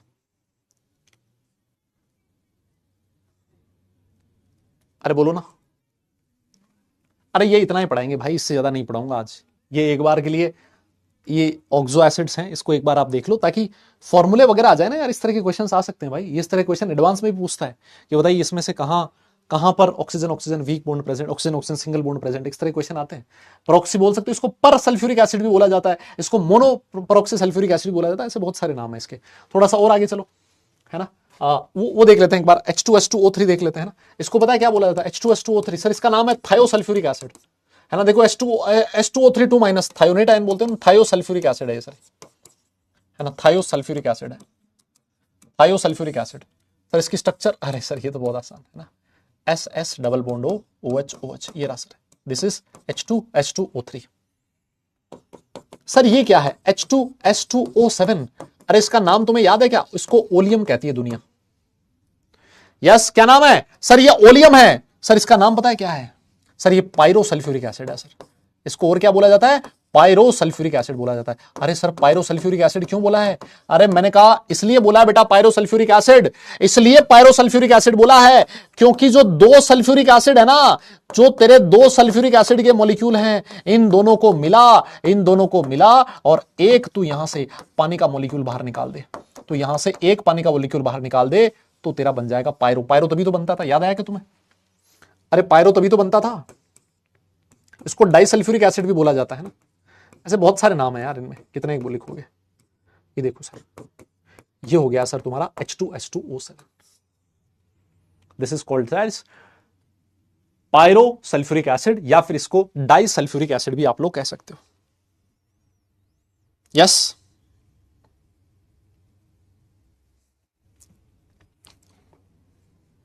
यस और ये आप लोग वहां पर ये रिडॉक्स रिएक्शन में पढ़ते थे कि इनका ऑक्सीडेशन स्टेट +6 होता है, +6 होता है, ये सारा सब कुछ है ना। और H2S2O8 को क्या बोलते थे? अरे सर ये हमारा बहुत बढ़िया वाला एसिड है सर, इसको दुनिया मार्शल एसिड के नाम से जानती थी। किस नाम से? सर ये मार्शल एसिड होता था। और सर मैं बताऊं, इसका एक और नाम बताऊंगा सर, ये है परोक्सो डाइसल्फ्यूरिक एसिड। सर ये परोक्सो डाइसल्फ्यूरिक एसिड है सर, इसको डाइसल्फ्यूरिक एसिड भी बोला जाता है ना, डाइसल्फ्यूरिक एसिड भी आप लोग कह सकते हो, है ना। दो सल्फ्यूरिक एसिड आपस में मिलकर एक पानी बाहर निकाल दिया। सर ये डाइसल्फ्यूरिक एसिड के अंदर एक पेरोक्साइड बॉन्ड आ गया, डाइसल्फ्यूरिक एसिड के अंदर एक पेरोक्साइड बॉन्ड आ गया, सर ये पेरोक्सो डाइसल्फ्यूरिक एसिड बन गया है। सर ये देखिए, दिस इज योर H2SO8,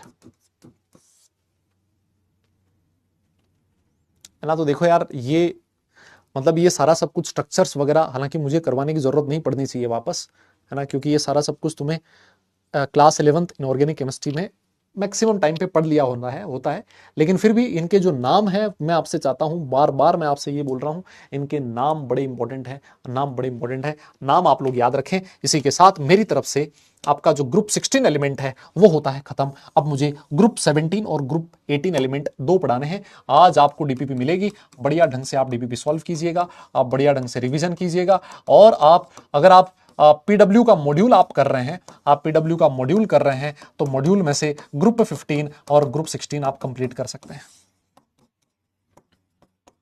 है ना। ग्रुप 18 तो बहुत ही छोटा सा है, ग्रुप 18 हमारा एक लेक्चर भी नहीं लगेगा शायद, है ना। ग्रुप 18 बहुत ही छोटा सा टॉपिक है, तो ग्रुप 18 में ज्यादा टाइम नहीं लगेगा मेरे हिसाब से, 2-1 लेक्चर लगेंगे। अभी ग्रुप 17 में 1.5 लेक्चर लगेगा, और मतलब ये 2-2.5 लेक्चर में, है ना, 2-2.5 लेक्चर में चैप्टर निपट जाएगा। थैंक यू सो मच, आप सब लोग आए और आपने आज वाला थोड़ा सा जो पार्ट था, काफी सारा लिखना था, वो लिखा, शांति के साथ आप बैठे और आपने क्लास अटेंड करी, ठीक है। अब आपकी लाइव क्लास होगी नेक्स्ट ट्यूसडे को वापस केमिस्ट्री की। तब तक मुझे टाइम मिला, मैं कोशिश करूंगा कि इस चैप्टर को कम से कम खत्म कर दिया जाए, है ना। आपको रिकॉर्डिंग देके चैप्टर को खत्म कर दिया जाए, नहीं हो पाती कोई बात नहीं, वापस आके मैं करवा दूंगा, ठीक है। बस थैंक यू आप सब लोगों को, आज के लिए बस इतना ही करेंगे। नेक्स्ट सेशन में आपसे वापस मुलाकात होगी। सारे लोग अपना ख्याल रखें, खुश रहें, हंसते मुस्कुराते रहें, और पढ़ाई जरूर करते रहें, क्योंकि काम पढ़ने से चलेगा, सिर्फ मुस्कुराने से नहीं। नेक्स्ट क्लास तक के लिए tata bye bye, love you all.